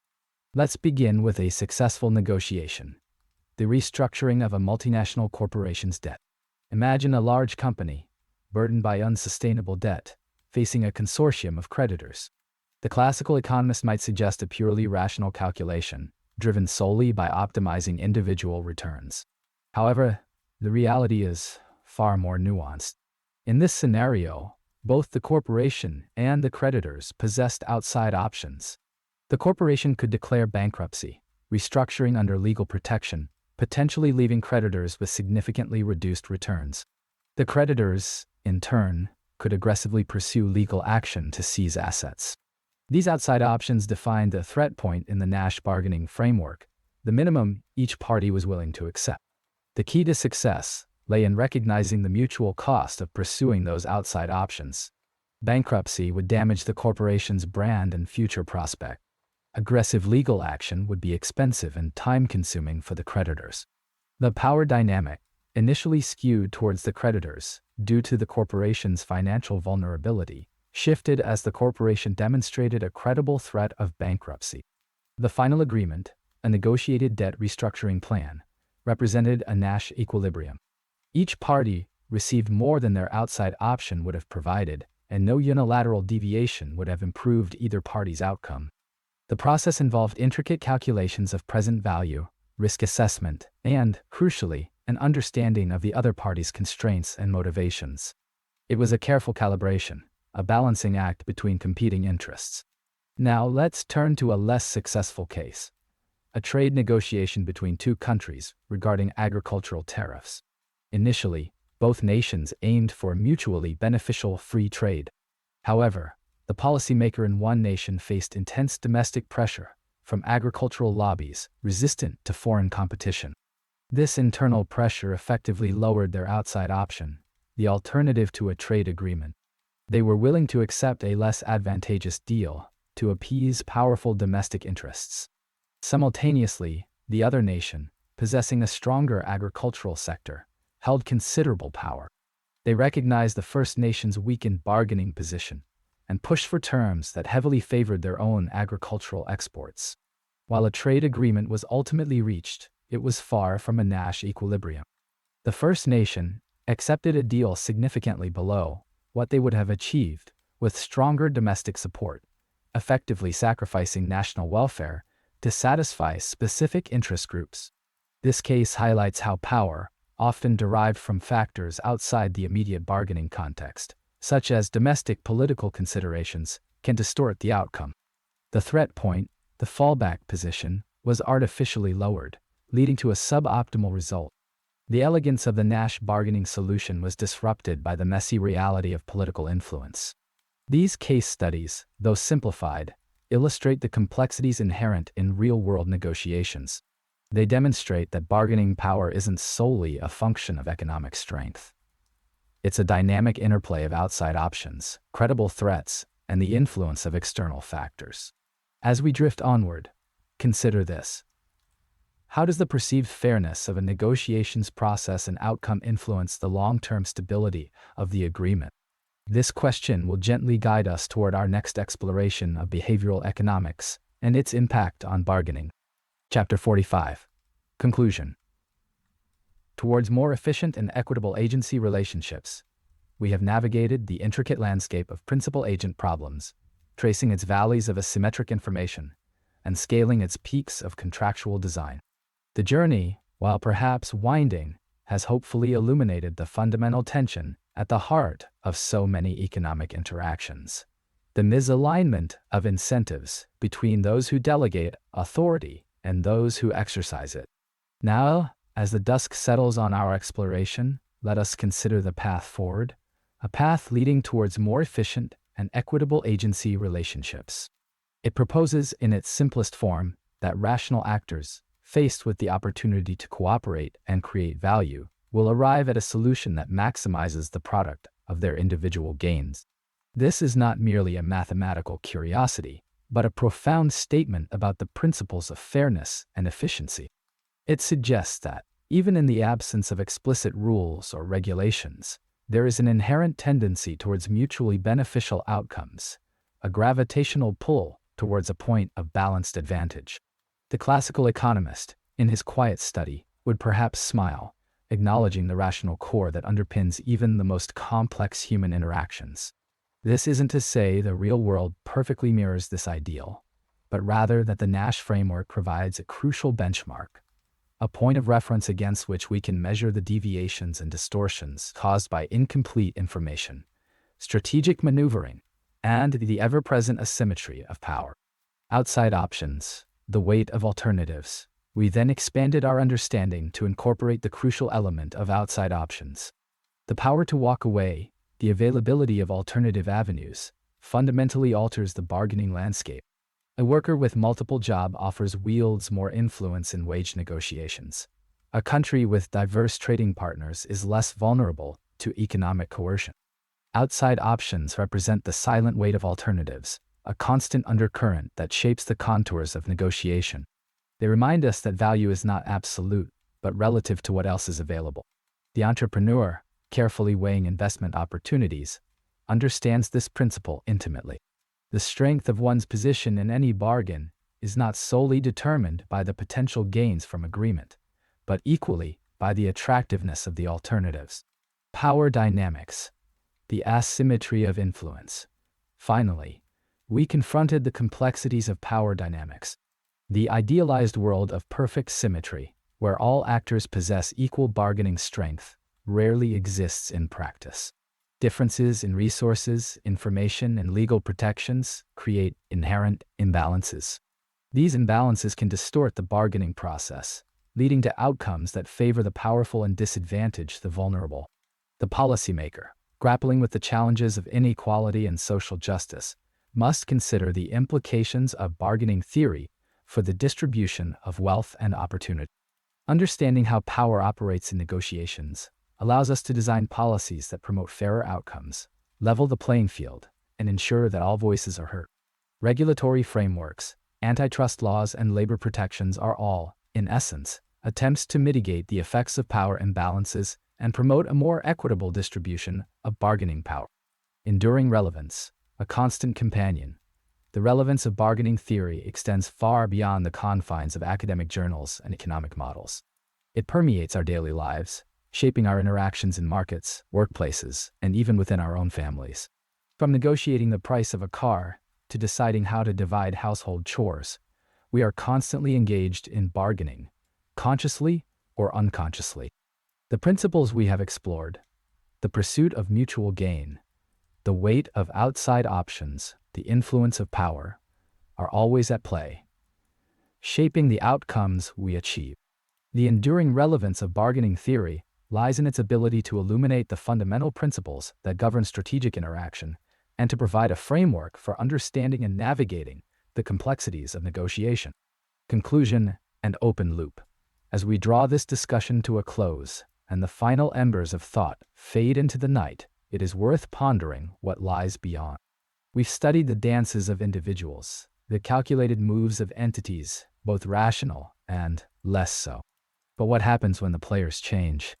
What new economic symphonies will arise as AI increasingly enters the bargaining arena, adding its own unique, perhaps even unpredictable, harmonies and dissonances to the economic landscape?